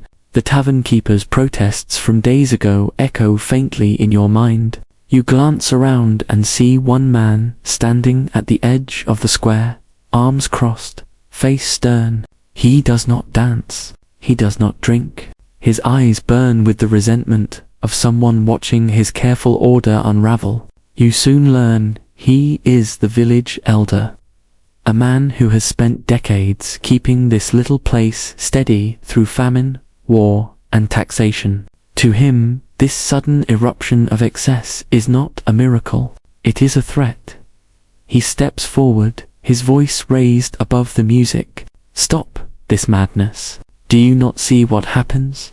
Already you waste what should last a year in one night. What will become of us when the wine flows no more? Will Dionysus feed your children when the grapes turn to dust? For a moment, the music falters. A few villagers hesitate, glancing between the elder and the god. But Dionysus only laughs. His laugh is not cruel, this time is soft, smooth, almost pitying. Old man, he says, why hoard joy like coins? Why chain your people to fear of tomorrow? Tonight is here. Tonight sings. Tonight drinks. The elder shakes his head. Tonight destroys. They dance now, yes, but tomorrow they will wake to hunger, debts, and ruin. You teach them to forget, not to live. His words tremble with truth, and for a heartbeat you wonder if perhaps Dionysus will relent, will offer some compromise. Instead, the god raises his vines surge forward, wrapping round the elder's legs. He struggles, but they pull him gently, almost mockingly, into the square. Grapes burst at his feet, spilling juice that soaks his sandals. Dionysus tilts his head, eyes gleaming. If you fear joy, then let it drown you. He gestures, and a wineskin waddles over, tips itself, and pours. Wine splashes across the elder's chest, his beard, his lips. He sputters, shakes his head, but the vines hold him fast. The villagers watch, some laughing nervously, some shifting uncomfortably, none daring to intervene. This is the paradox of Dionysus: liberation for some, humiliation for others. The elder is forced to taste, forced to drink, forced into the very ecstasy he condemned. His eyes roll back, and for a moment he looks not furious but lost, as though some hidden part of him longed for this surrender. The satyrs cheer. The music resumes, louder, wilder. The villagers take it as a sign that God has chosen celebration over caution. They dive back into the frenzy, uncaring of tomorrow. You see the transformation complete itself. Men and women who once lived cautious, measured lives, now dance, barefoot, climb rooftops, throw grapes into the air, and try to catch them with their mouths. The square dissolves into one great tangle of laughter, sweat, and wine. The historian in you notes that real villagers often feared too much divine attention. Festivals to Dionysus were joyous, yes, but also dangerous. They appended the usual hierarchies, allowed women and slaves to drink alongside men, and sometimes erupted into violence. Ancient writers described both the ecstasy and the unease, for the line between liberation and chaos was thin as a grape's skin. The quirky tidbit you recall is that in some myths, Dionysus disguised himself as a traveling performer to test villagers, rewarding those who welcomed him with abundance and punishing those who resisted with madness. You wonder if tonight is one of those tales made flesh. The elder's warning ignored at the cost of order itself. By midnight, the village has transformed utterly. Vines carpet the ground, turning dust to green. Every jar is full, every cup overflowing. Music never stops. Even the sheep seem drunk, bleating out of tune as children braid grapevines into their wool. The air hums with an intensity that borders on terrifying. And then, just as the revel reaches its peak, something shifts. You notice it first in the sky. The stars seem brighter, closer, as if drawn down by the music. The moon glows to white, too sharp. The villagers dance in circles that tighten, their laughter warping into chants you cannot quite understand. The grapes glisten with an unnatural sheen.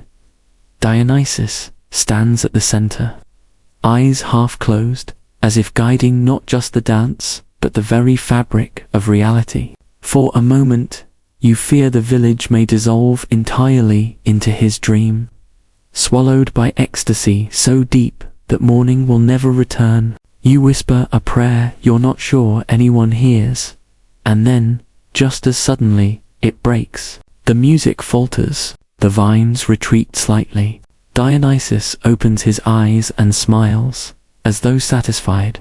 The villagers collapse where they stand, exhausted, drunk, blissful. The elder slumps in the square, his beard dripping with wine, his authority gone. The night fades into quiet, leaving only the distant hum of insects and the rustle of leaves.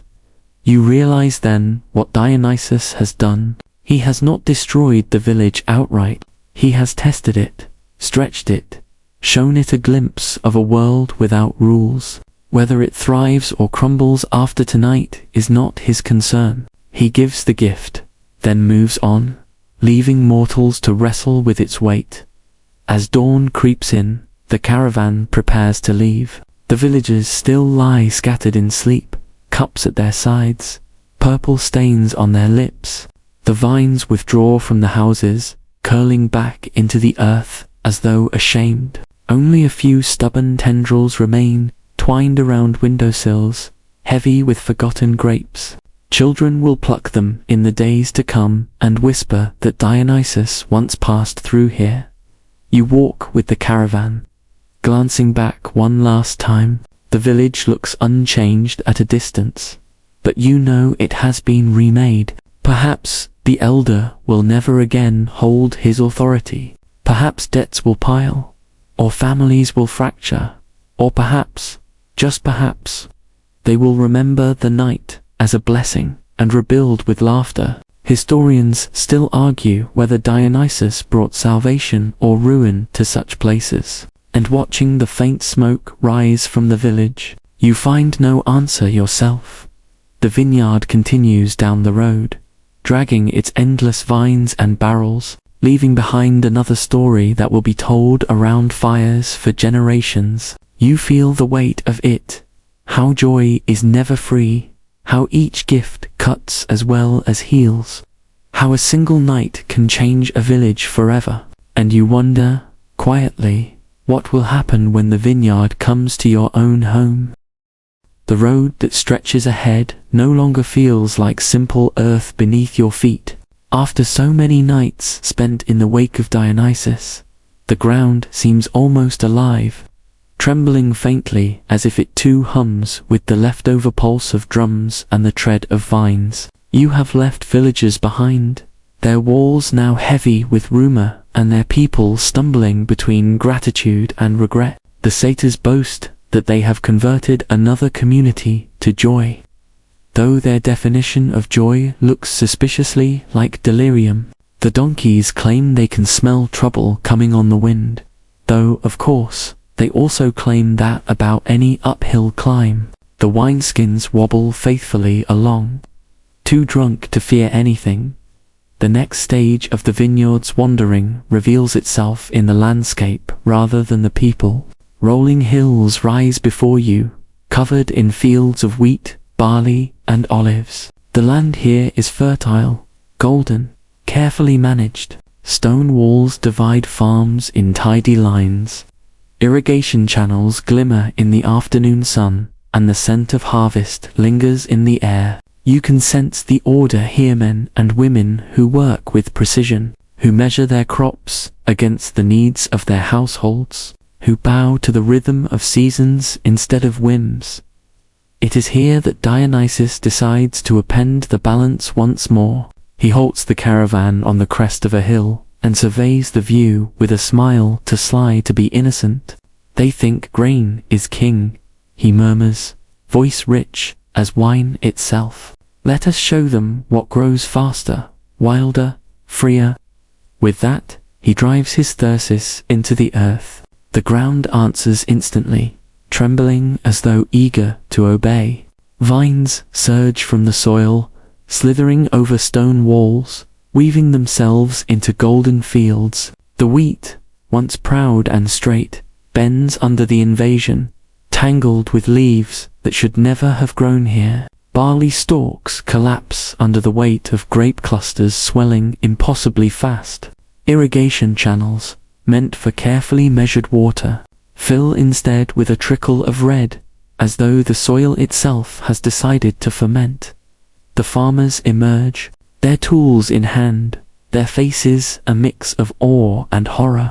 To them, this is not miracle but trespass. A year of planning, of planting, of labor all undone in moments. Their careful order drowned in vines. They shout in protest, waving sickles, brandishing rakes. But the vines do not stop. They twine up the handles of their tools, curl around their legs, force them to stumble. Grapes burst in their fields, staining the earth purple where golden grain once grew. Dionysus watches, amused. Why reap slowly, he calls out, when abundance can arrive in a single night? He gestures, and the satyrs leap into the fields, plucking grapes by the handful, crushing them into their mouths, smearing juice across their bare chests. They dance through the ruin, trampling what the farmers had carefully tended. The donkeys, of course, complain bitterly that their favorite barley stalks are being ruined. But still, they chew on leaves when they think no one is watching. The farmers argue among themselves. Some cry out that this is blasphemy, an insult to Demeter, goddess of the grain. Others whisper that perhaps it is blessing, that Dionysus offers more than 100 harvests combined. A few cannot resist. They pluck grapes from the invaders and taste, their eyes widening at the sweetness, their resolve crumbling. You see the tension tearing them apart. duty to order versus temptation of joy. The fields become a battlefield, not of blades, but of choices. One farmer drops his sickle and begins to dance with the satyrs, his laughter wild, his hair tangled with vines. Another shouts angrily, striking at the grapes with his rake, only to find the vines curl tighter around his arms until he, too, is dragged into the revel. Dionysus does not command them directly. He simply watches, cup in hand, letting the chaos unfold. To him, their struggle is entertainment, proof that even the most disciplined order can collapse when faced with delight. You realize then why his vineyard wanders not only through barren deserts or humble villages, but also fertile lands. It is here, among people who think themselves safe, that his power becomes most subversive. The historical echo is clear. Ancient Greece was built as much on grain as on wine. Bread was the staple, the daily anchor, the foundation of survival. Wine was the luxury, the social lubricant, the offering poured at feasts and funerals alike. To disrupt grain with wine was to challenge the hierarchy of needs, to suggest that joy should sit above survival. Historians still argue whether such myths hint at real tensions between the cults of Dionysus and Demeter, between those who worshipped excess and those who worshipped order. Amid this chaos, you notice something peculiar. The grapes that grow in the farmer's fields are not ordinary. They swell with unnatural speed, ripen in moments, burst with juice that glitters in the sun. When pressed into cups, the wine they produce has a strange effect. Those who drink it begin to speak in tongues, words spilling from their mouths, in languages no one around them understands. Some chant prophecies, others recite poetry of such beauty that the satyrs actually stop their music to listen. A few weep uncontrollably, their tears mingling with the wine, until no one can tell which is which. A quirky tidbit comes to mind. Ancient Greeks believed certain wines could inspire prophecy, especially when mixed with rituals. The oracle at Delphi herself may have inhaled vapors, but some whispered she also drank special brews. Perhaps this new wine belongs to that tradition. Fermentation as a doorway to vision. The farmers, torn between anger and awe, eventually fall to their knees. They plead with Dionysus to stop, to give them back their grain, but the god only shrugs. Why cling to bread, he asks, when the tongue can sing with fire? He waves his hand, and the vines pull back slightly, leaving behind patches of wheat battered but not destroyed. The message is clear. Their order remains, but forever altered. As night falls, the fields glow with firelight. The satyrs light torches, the villagers gather, and the festival begins whether anyone planned it or not. Wine flows freely.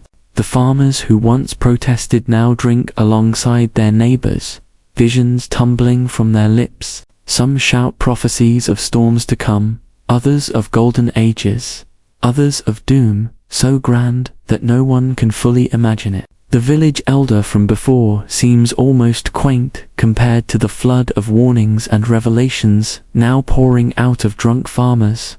You stand among them, overwhelmed by the sheer flood of sensation. The smell of crushed grapes mixes with the sharp tang of trampled wheat.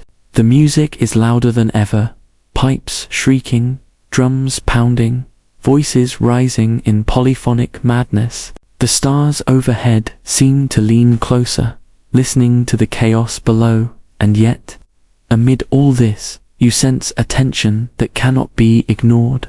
Dionysus has given abundance, yes, but at a price. The grain is trampled, the careful order is broken. Tomorrow, when the wine is gone and the visions fade, the farmers will wake to fields that may not feed them through winter. What will they remember? The ecstasy of prophecy, or the bitterness of hunger? Historians still argue whether such stories should be read as cautionary tales or celebrations. Was Dionysus meant to be feared for disrupting survival, or revered for showing that joy is as vital as bread?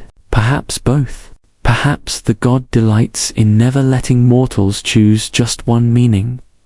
As dawn breaks, the caravan prepares to leave. The vines pull back reluctantly, dragging their roots free of the golden soil. The farmers stumble after, begging for one last cup, one last prophecy, one last vision. Dionysus grants them a smile, nothing more. His vineyard moves on, leaving behind fields scarred by purple stains, half ruined, half divine. You follow, heart heavy. The laughter of the satyrs lingers, the complaints of the donkeys drone on, the wineskins slosh in contentment. But you keep glancing back at the fields, wondering what stories will be told here in years to come. Will children grow up fearing the vines, or will they whisper that once, in their parents' youth, the god himself danced among their barley?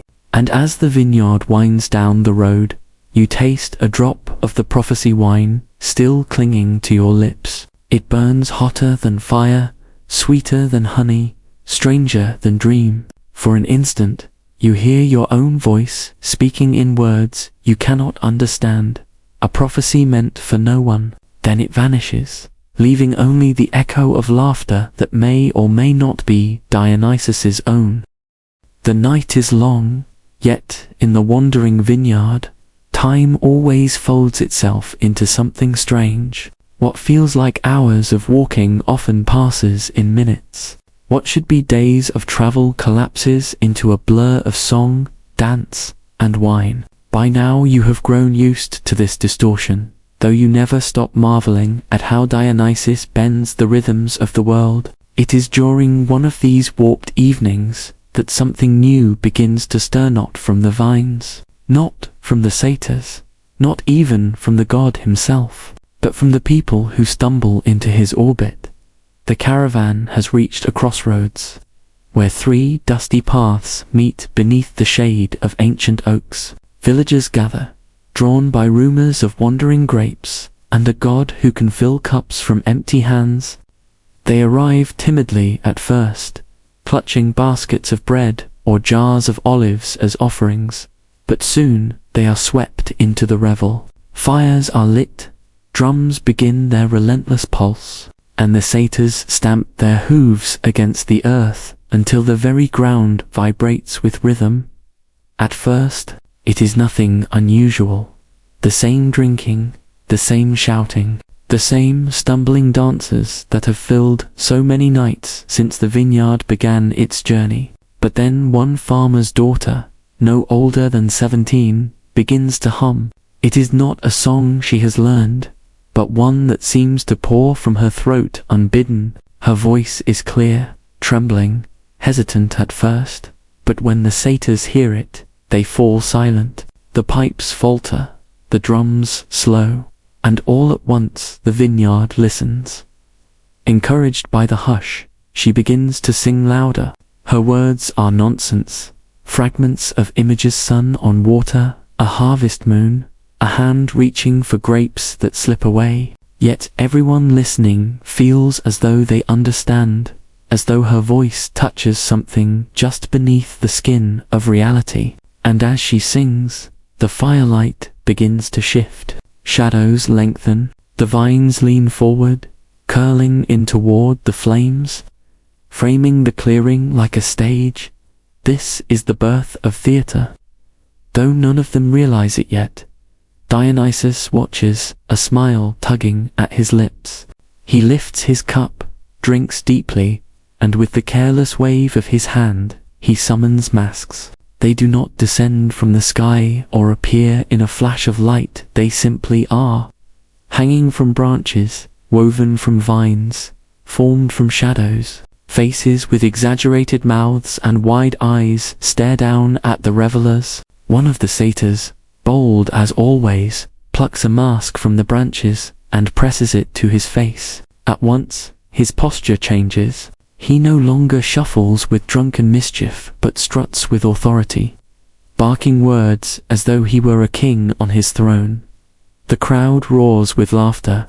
Others grab masks, some comic, some tragic, some grotesque. With each mask comes transformation, not merely of voice and movement, but of presence itself. A shy shepherd becomes a swaggering hero. A weary grandmother becomes a villainess with fire in her eyes. The vineyard has always inspired madness, but now that madness has found form, shape, and narrative, you watch in awe as the clearing transforms into a makeshift stage. The satyrs act out a mock battle with donkey-headed masks, collapsing dramatically into the dirt, while the villagers cheer. The farmer's daughter continues to sing, her song now providing rhythm for the impromptu performance. Donkeys bray in protest at being mocked, though their outrage only makes the play funnier. Even the wineskins, wobbling clumsily, are pressed into service as props, one held aloft like a sword,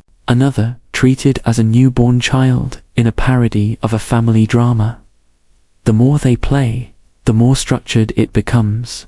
Stories begin to emerge, stitched together from fragments of myth and rumor. A satyr pretends to be a hero chasing after a wandering vine. Another pretends to be a jealous king trying to forbid wine from his land. The audience boos, hisses, laughs, applauds. For the first time in your journey, the vineyard's chaos feels less like destruction and more like creation.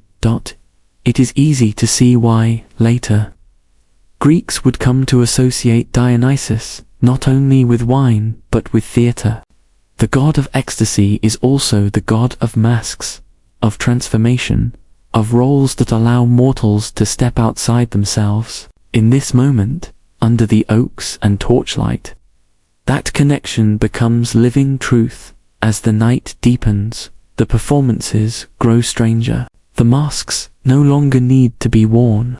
Faces themselves begin to shift. One man's features melt into sorrow, so profound it seems carved from marble, while another's face stretches into a grin too wide to be human. Whether this is enchantment or intoxication, you cannot tell. The players act out tragedies so raw they silence the drunken crowd, then flip instantly into farce, so wild that even Dionysus throws back his head in laughter. A quirky detail slips into your mind. In ancient Athens, the earliest plays performed at festivals of Dionysus were not merely entertainment, but ritual.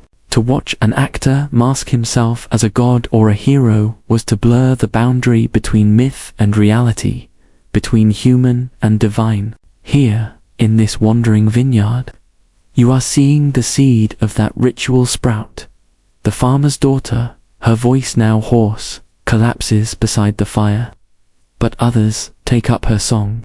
They chant in chorus, repeating lines, weaving refrains. Their voices merge until it is no longer one singer, but many, echoing together like a tide rising and falling. This too feels like something new. Not a solitary voice, but a collective one, many throats speaking as one. A chorus is born in that moment, though none of them would think to name it. The air is thick with smoke and wine and sweat. The torches spit sparks into the branches above, and the masks seem to glow with their own secret fire. You can feel the presence of something larger than the revel itself, as though the act of pretending has summoned not just laughter, but power. When the satyr, playing the king, collapses in mock death, the silence that follows feels sacred. Even the donkeys hush, their long ears twitching in reverence, and then, as if to remind them that ecstasy can never be contained, Dionysus leaps into the clearing himself. He snatches a mask, presses it to his face, and becomes not Dionysus, but some wandering mortal. He staggers, shouts, pleads for wine, curses the gods, then falls to his knees. When he rips the mask away, he is again divine, laughing at the trick he has played. The crowd erupts. They cheer, they kneel, they weep. In that instant, theatre and worship are indistinguishable.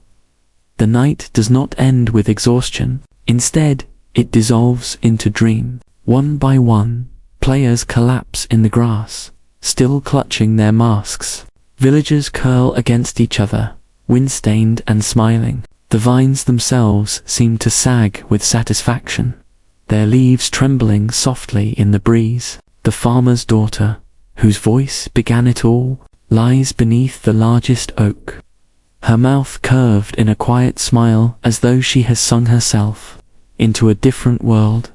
You remain awake longer than the others, your heart still pounding with the echo of chants and the sting of laughter. You realize you have witnessed something no scroll of history could fully capture, the moment when chaos gave birth to form, when joy crystallized into story, when mortals first discovered that pretending could be as holy as praying. As dawn creeps into the clearing, the masks vanish. They dissolve into mist, or into vine leaves, or into nothing at all. It is impossible to say. The satyrs wake with pounding heads, scratching their horns in confusion. The villagers gather their baskets and stumble home, already recounting what they saw in exaggerated detail, already transforming memory into legend. Dionysus, ever restless, is already moving. He calls his followers to rise, to drink, to walk again. The vineyard obeys, its roots tearing free from the crossroads, dragging itself forward in search of new ground to overwhelm. The players of last night trail behind, masks burned into their dreams, songs lingering on their lips. They will return to their homes, but something inside them has changed forever, and you follow, too, knowing that what you witnessed was more than a night of revelry. It was the birth of something eternal, something that would outlive villagers, kings, and even gods. For from wine came story, and from story came theatre, and from theatre came the endless reenactment of human joy and sorrow. The travelling vineyard moves on, but its stage will never be forgotten. The path ahead stretches wide, and already you hear the next chorus tuning their voices in the distance. By now the vineyard has grown so vast that it feels less like a caravan and more like a living forest, always pressing forward across hills, valleys, and dusty roads. The vines drag themselves like snakes, knotting around trees, gripping stones, pulling entire wagons along as if they were toys. Grapes swell and burst at random, staining the soil, feeding birds, luring travelers who cannot resist the sweetness. Satyrs stumble drunkenly between the leaves, their horns snagging branches, while donkeys grumble about sore backs and inadequate union benefits. The air is thick with the smell of crushed fruit and damp earth, a perfume that follows you everywhere. Now, it's in the midst of this endless shuffle that new figures begin, appearing mortals who are not merely villagers seeking a sip or curious travelers drawn by rumor. These are wanderers who have abandoned their homes altogether, pilgrims in search of something they cannot quite name. They emerge from the roadsides in twos and threes, gaunt from long journeys, eyes wide with hunger or expectation. Some carry staffs, some clutch lyres, others simply drag themselves forward barefoot, their clothes torn from weeks on the road. Yet all of them converge upon the moving vineyard, as if compelled by a pull stronger than reason. Dionysus welcomes them with a smile, though whether out of kindness or amusement you cannot tell. He raises his cup, and immediately satyrs rush to offer drink. Vines uncork amphorae with their curling tips, and mortals find their throats filled with wine before they even ask. At first these pilgrims only drink, staggering, collapsing, laughing with sudden release. But soon something deeper happens. You notice it one night when the moon rises red and swollen, and the pilgrims begin to move differently. They sway in rhythm not to any pipe or drum but to something invisible, some beat that seems to rise from the earth itself. Their hands twitch, their voices quiver, and soon they are chanting words that are not their own. Evie, they cry the ancient cry of Dionysus's name, stretching into the night. The vineyard answers. Leaves rustle without wind, grapes pulse as if breathing. The ground itself hums. You feel it vibrate in your bones, and for a moment you cannot tell whether the sound is real or only inside your skull. The pilgrims are changing, their faces flush with fevered light, their limbs grow wild, their hair comes loose. They whirl, spin, toss themselves against the ground, then rise again as if strings are pulling them upward. This is no mere drunken dance. This is possession. A mainstream fact floats into your mind, anchoring the madness in ancient Greece. Worship of Dionysus often took the form of Momenadism. His female followers, the Maenads, were known for entering states of ecstatic frenzy during rituals. They danced in forests, tore animals apart with their bare hands, and claimed to be filled with the god himself. Historians still debate whether these accounts were exaggerated by suspicious outsiders or whether such frenzies truly occurred. Yet, watching these pilgrims, you feel the question answer itself. Something beyond mortal control is unfolding. The men chant. The women cry out. Their eyes roll back. A pilgrim who had limped on a twisted ankle all day now leaps like a deer, his injury forgotten. Another tears at her hair, scattering strands into the wind, then laughs as though each strand has turned into a spark. They gather in circles, clutching each other, screaming and sobbing and singing until all boundaries dissolve. There are no villagers, no farmers, no wanderers, no only devotees, consumed by the god's power. At the edge of this storm, you find yourself holding your breath. There is beauty in their ecstasy, but also terror. The line between joy and madness grows thin, and you wonder what will happen when it snaps. The first snap comes quietly. A pilgrim collapses, her body trembling in convulsions. Satyrs rushed forward, not in alarm but in celebration, lifting her and tossing her into the air. She floats for a moment, as though the vines themselves are holding her aloft. And when she lands, she does not breathe, but sing a low hum that vibrates like a horn. She rises, no longer herself, but something larger. Another pilgrim rips off his tunic and claws at his chest, leaving scratches that bleed into wine instead of blood. The crowd roars. Someone else plunges their hands into the soil, pulls up writhing roots, and chews them with manic delight. Donkeys protest, but their cries are drowned out by the chant. Evie, you cannot look away. This is terrifying, yet magnetic. You are witnessing possession in its rawest form, a merging of mortal and divine. They are not simply worshipping Dionysus. They are becoming him, fragment by fragment. Each cry, each convulsion, each tear of clothing draws them further into his orbit. A quirky tidbit surfaces here. Some scholars argue that these ecstatic rituals may have served a social function, offering release to those trapped in rigid roles of ancient society. A farmer's daughter, a weary mother, a beggar all could dissolve into the frenzy and, for a night, become something beyond their station. Was it freedom or delusion? Historians still argue whether the Maenads' power was empowering or dangerous, liberation or manipulation. The frenzy deepens. One pilgrim seizes a wineskin and shakes it violently, spraying the crowd with crimson arcs. The liquid spatters onto torches, flares, then vanishes without burning. Another leaps onto a donkey's back, shrieking, only to tumble off moments later and roll laughing in the dirt. The god himself watches, wine dripping from his beard, eyes gleaming like molten gold. He says nothing, yet his silence is command enough. And then the animals arrive, drawn by noise and smell. A herd of deer edges out from the woods. Ordinarily, they would scatter at the sight of humans, but not tonight. They stand frozen, ears twitching, eyes wide as the pilgrims swarm toward them, arms outstretched, voices howling.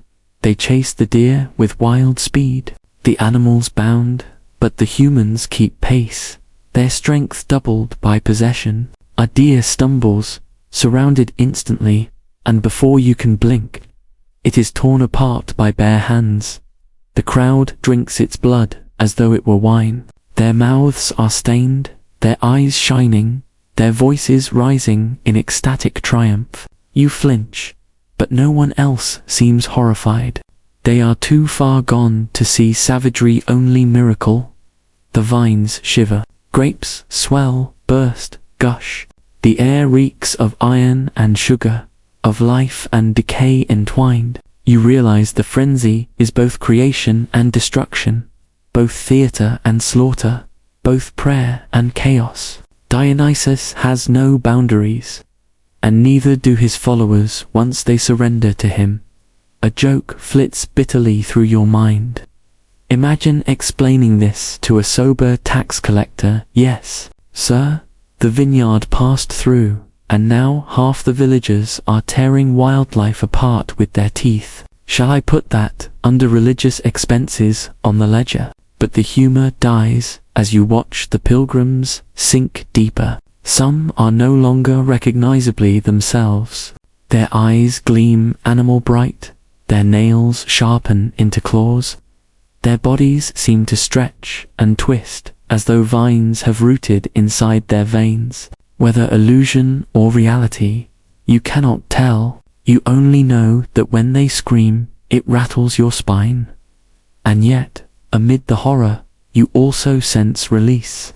These are people who carried burdens, the widow, the cripple, the beggar, and now, for a night, they are free from those chains. They dance like gods, they howl like wolves, they drink like kings. Their faces shine not with despair but with something terrifyingly close to joy.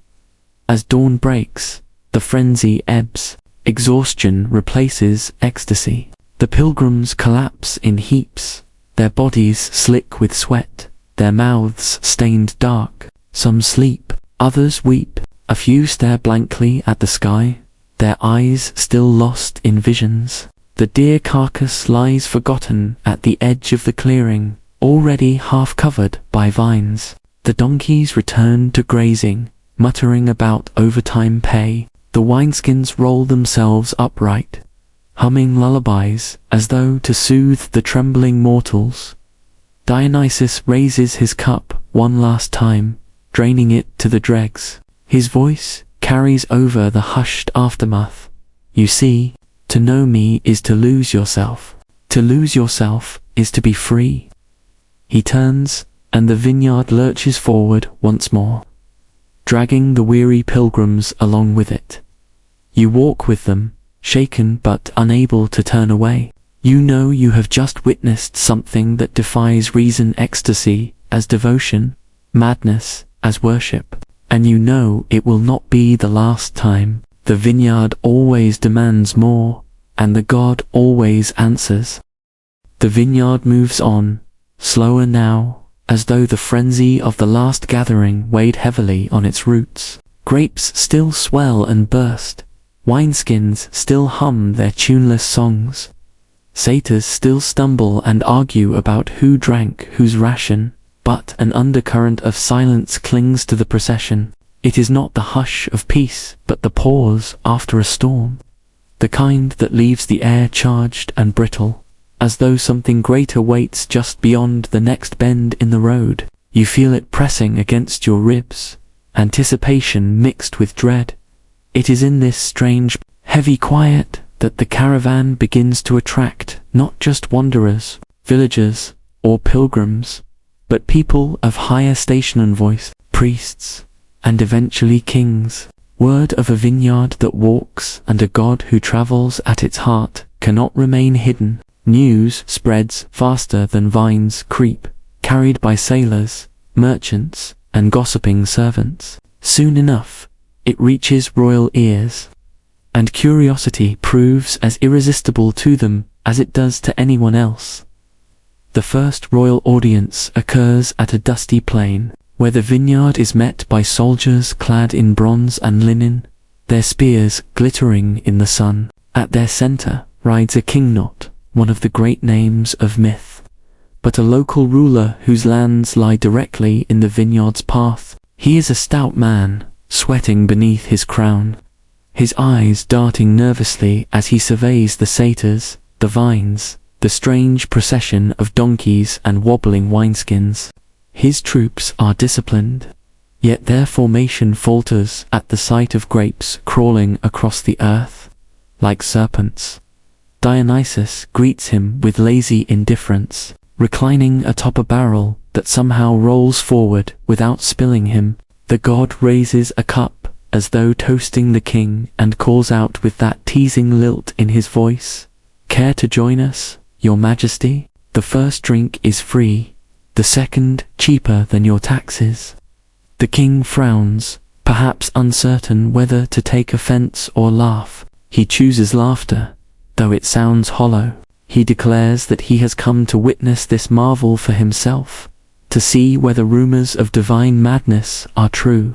His men murmur uneasily, for they see in Dionysus no ordinary wonder, but danger wine without price, revelry without end, and loyalty commanded not by law, but by ecstasy. One soldier whispers too loudly that such a god threatens order, and instantly a vine coils around his spear, yanking it from his grip. The weapon disappears into the foliage with a snap. Laughter ripples through the satyrs, high-pitched and mocking. The king stiffens but holds his composure. The king asks Dionysus what he seeks by dragging his vineyard across the world. The god answers with a grin, "I seek only what I always have: followers who dance, drink, and shed their chains.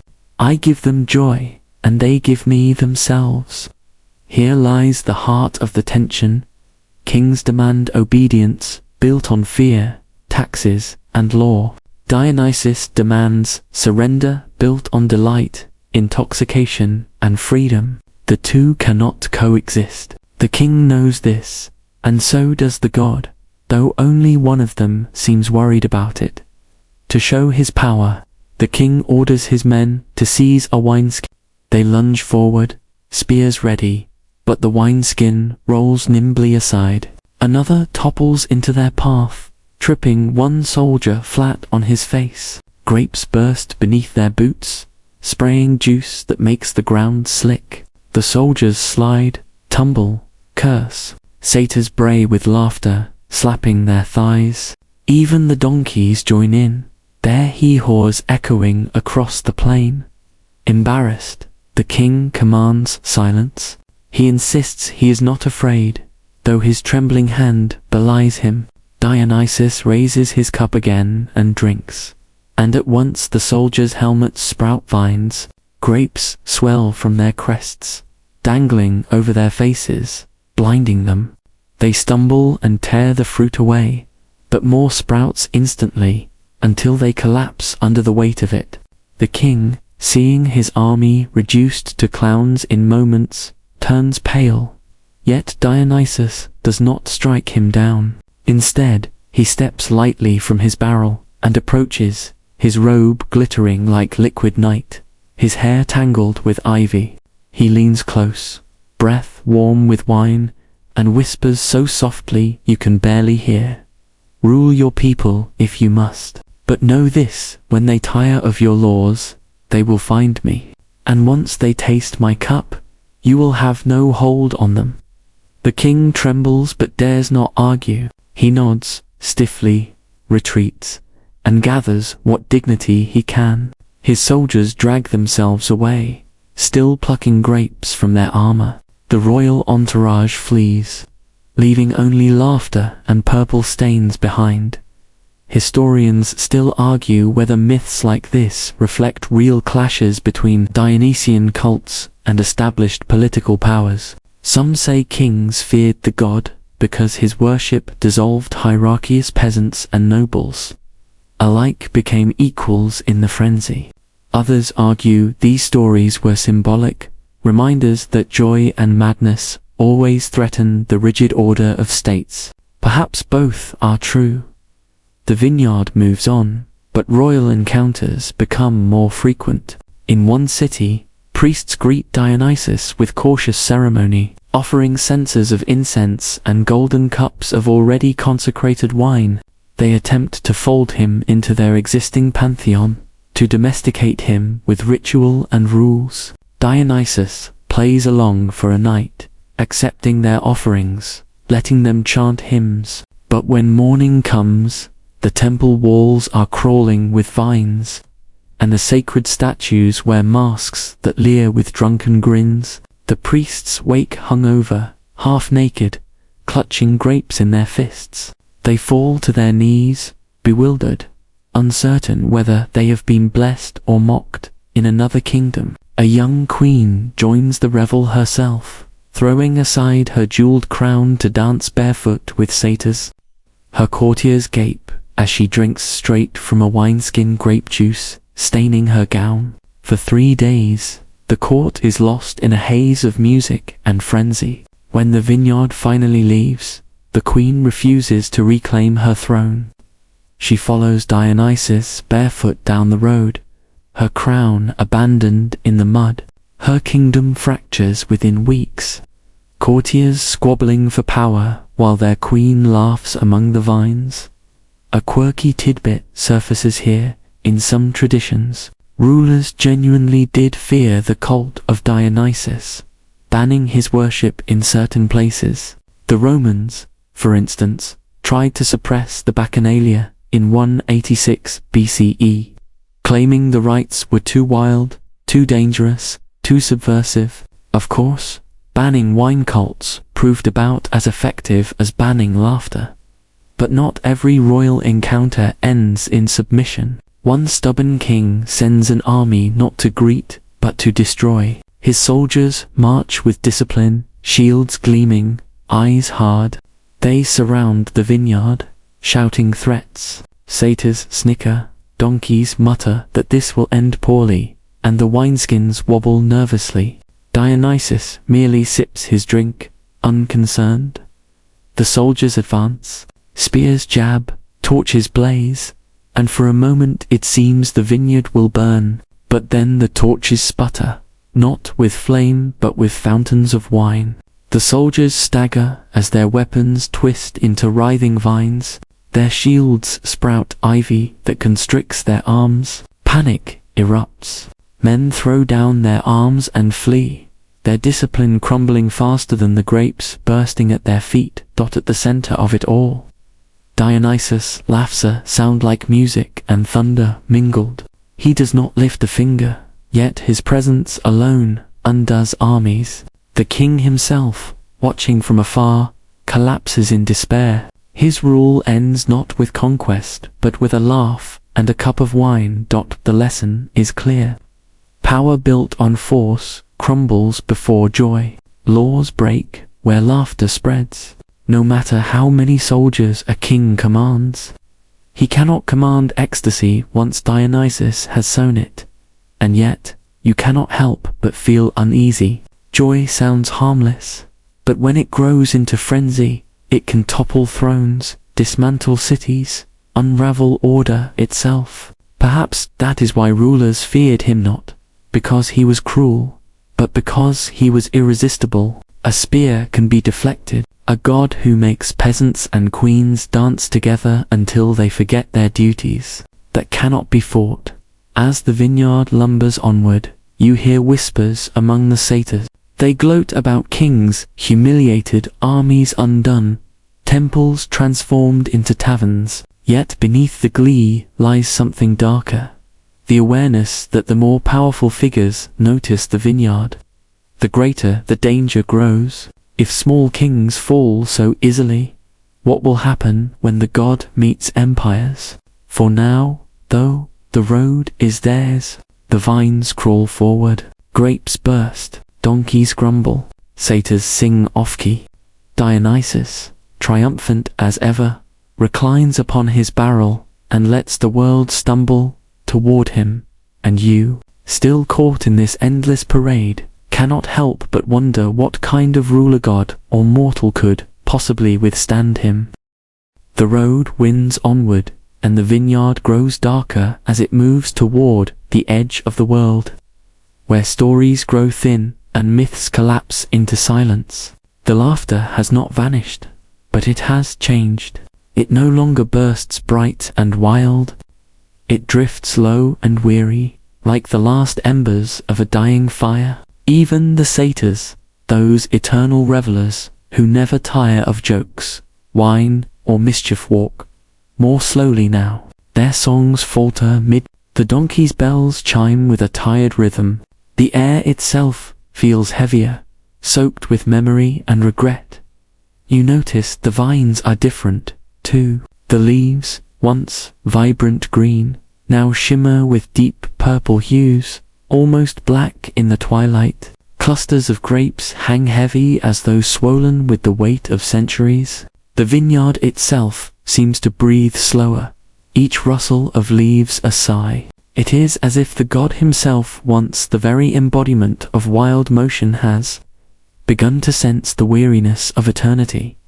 Dionysus sits in silence atop his barrel, watching the horizon as though something waits for him there. His eyes, usually mischievous and bright, seem distant. Around him, the followers whisper. They have never seen him quiet for so long. They wonder if he is thinking of the mortals he's met, the kings who defied him, the queens who danced away their crowns, the priests who tried to tame him.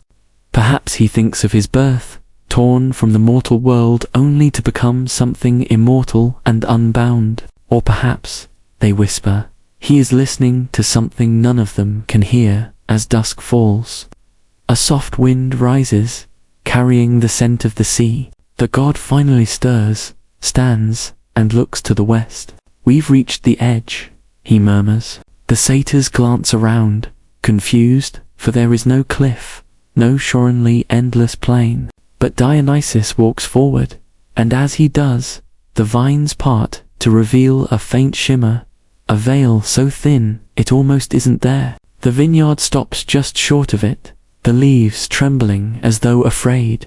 He turns to you, and for the first time his smile fades completely. Do you know what lies beyond this? He asks. You shake your head. He answers softly. Nothing, or maybe everything. It depends who's asking.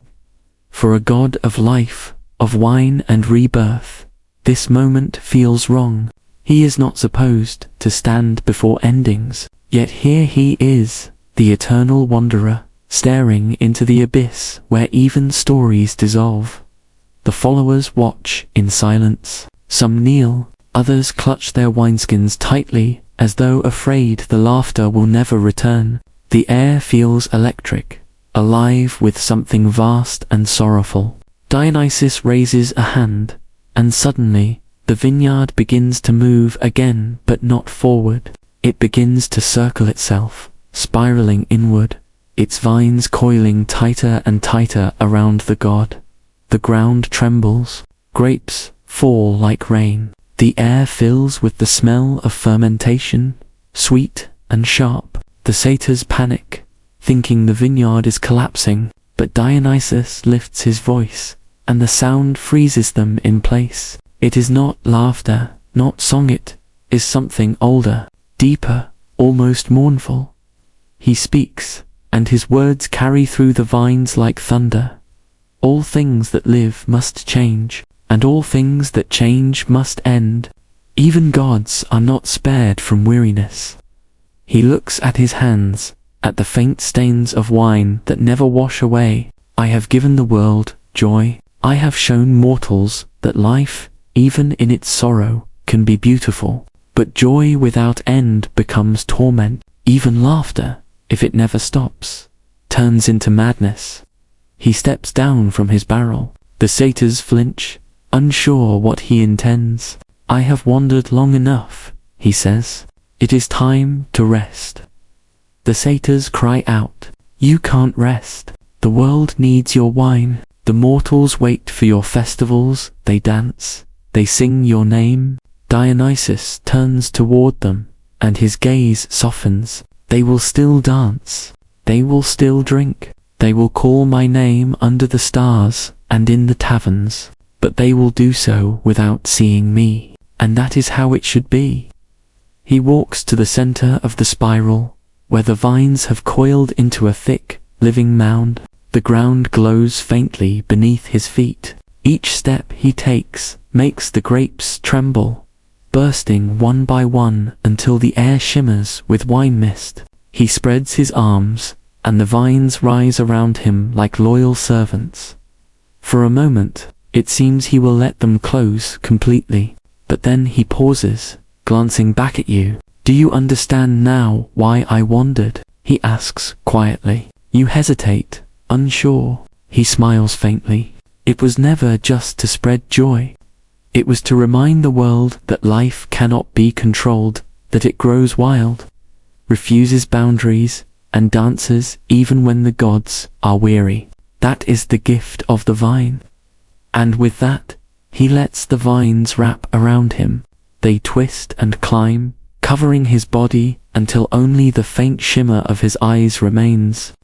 The satyrs weep openly, clutching one another. The donkeys kneel. The wineskins slump to the ground, their laughter fading into silence. The earth hums, the vines pulse, and then, as suddenly as it began, the vineyard stills. A long silence follows. The air feels empty, as though something vast has just exhaled for the last time. Then, slowly, you hear it, a heartbeat, faint, deep beneath the soil. It grows louder, steadier, until you realize it is not just one heart but thousands. The vineyard is alive, not dying. Dionysus has not vanished. He has become the vines themselves. New shoots burst from the ground, curling outward in every direction. Grapes swell and ripen instantly. The scent of wine fills the air again, stronger than before. The followers cheer, their grief turning to awe. Dionysus has not gone into the void. He has returned to the earth, to the cycle he always embodied: death, fermentation, rebirth. Some kneel and drink the wine that seeps from the soil, believing it to be his blood. Others dance, wild with joy. The vineyard begins to move again, but now it moves without a visible leader. It no longer follows Dionysus, it is Dionysus. You feel the ground hum beneath your feet, and for the first time, you understand that God never truly walked among mortals as a being apart. He walked as the living pulse of life itself, the madness and the miracle of existence. As night falls, the vines shimmer faintly in the moonlight. Fireflies flit between them like tiny sparks of memory. Somewhere in the distance, you think you hear laughter, again not mocking this time, but gentle, content. It drifts across the vineyard like a blessing. The satyrs slowly resume their songs, though softer now, more reverent. They dance not to summon the god, but to honor him. Each step, each clumsy spin, is a prayer, a promise that his spirit will not fade as long as someone remembers to raise a cup and laugh at the absurdity of being alive. You wander through the vineyard as dawn approaches. The vines glow faintly, their leaves warm to the touch. Every few steps, you see shapes in the foliage, a face made of grapes, a hand formed by curling stems. Sometimes you think you glimpse Dionysus himself, smiling at you from between the leaves. Whether it's real or imagination no longer matters. The god is everywhere now, in the soil, in the breath of wind, in the bubbling laughter that erupts for no reason at all. And as you walk, you realize the deeper truth. Dionysus was never only about wine or revelry. He was about transformation. Every vine that grows from decay, every laugh that rises after grief, every heartbeat that continues despite despair, all of it is him. His worship was never confined to temples or processions. It exists in every moment, Life refuses to be subdued. By the time the sun rises, the vineyard stretches as far as you can see. It no longer moves as a single body, but spreads in every direction, sending out tendrils across the world. Wherever they touch, life stirs, flowers bloom in barren fields. Laughter echoes in empty streets, and forgotten hearts remember how to feel joy again. This is his final gift, not a god walking among men, but a god within them. His essence diffused into the world like wine into water, changing everything it touches. The vineyard no longer needs to travel, for it has become the earth itself. You take a handful of soil and let it crumble between your fingers. It smells faintly of grapes. Somewhere, a satyr begins a new song, not the wild, chaotic ones of before, but a slow, tender melody. The others join in, their voices blending with the whisper of leaves. The sound rises like mist, spreading outward, carrying with it the memory of a god who laughed at kings, who danced on the edge of reason, and who taught the world that even endings can bloom. As you stand amid the endless vines, you feel a strange peace. The journey is complete, yet nothing has ended. Life will continue to ferment, to rot, to rise again, always changing, always returning. That, you realize, is the truest form of immortality. Not eternal youth or unending joy, but the power to transform, to dissolve, to begin anew. And somewhere deep within the humming earth, a faint voice murmurs, almost fondly, drink, forget, remember, live. The vineyard breathes. The god sleeps. The world, tipsy with life, spins on. The vineyard no longer feels like a place you can walk through. It feels like a dream you're already inside, an endless hush between breaths. The vines have grown so tall that they touch the low clouds, the grapes glimmering like lanterns suspended in mist. The air hums softly, not with song but with presence, like the echo of a heartbeat. Too large to belong to any single being. You can't tell how much time has passed. The satyrs are gone now, or maybe they've simply dissolved into the leaves. The donkey's bells have fallen silent, their shapes fading like old memories. All that remains is the slow rhythm of wind moving through the vines and the scent of ripe fruit floating through the night. You walk slower now. Each step feels like wading through warm light. The world itself has softened. Even the stars seem to blink more lazily, as though they, too, have grown drowsy watching the gods' final rest. Somewhere, deep within the earth, Dionysus sleeps not as a man, not as a god, but as something greater and quieter. You sense him everywhere, in the curl of a vine around your ankle, in the faint sweetness of dew on your lips. His laughter has melted into the world's bloodstream, flowing through rivers, rising in morning mist, echoing in every tavern where mortals raise a cup and forget their sorrows. Historians still argue whether Dionysus ever existed as more than myth. But if they could stand here, if they could feel the vines breathing beneath their hands, they'd stop arguing. They'd understand that some truths don't need proof, they just need to be felt. You find an old barrel half buried among the roots. You sit, letting your weight settle into it, the wood creaking softly beneath you. For the first time, you don't feel like a guest in the vineyard. You feel like part of it, one heartbeat among thousands, one breath among millions. The night deepens. A fine silver fog creeps along the ground, weaving between the vines like silk. It smells faintly of ocean air and crushed grapes. You tilt your head back and close your eyes. In the darkness behind your eyelids, you see the god again, not distant, not divine, but smiling, easy, untroubled. He lifts a cup, the liquid inside glowing faintly. When he speaks, his voice is the wind through leaves. You've walked far enough, the vines will carry the rest. You exhale, and the world exhales with you. The vineyard sways gently, as though agreeing. You hear laughter, soft and far away, fading like a candle burning low.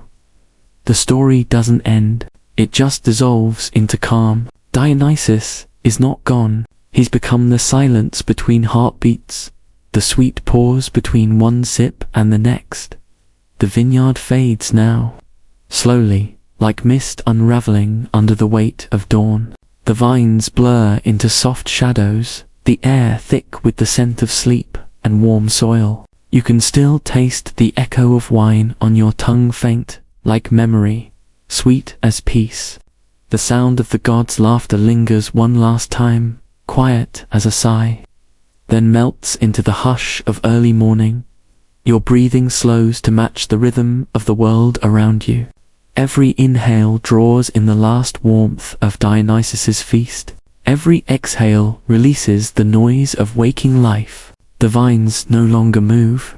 They don't need to. They've become still, content, complete. Somewhere beyond the horizon, the first light begins to rise. It touches the grapes, the leaves, the soft outline of your resting form. The earth hums faintly, like a lullaby with no words, just the comfort of something ancient and kind wrapping round you. Let your body grow heavy, let your thoughts fade. The story has done its work, it has carried you across wild laughter, endless roads, and the gentle stillness of rebirth. Now there's only calm and warmth, and the soft murmur of vines whispering to the stars. You're safe, that God sleeps, the world dreams, and so should you. Asterisk, asterisk, sweet dreams.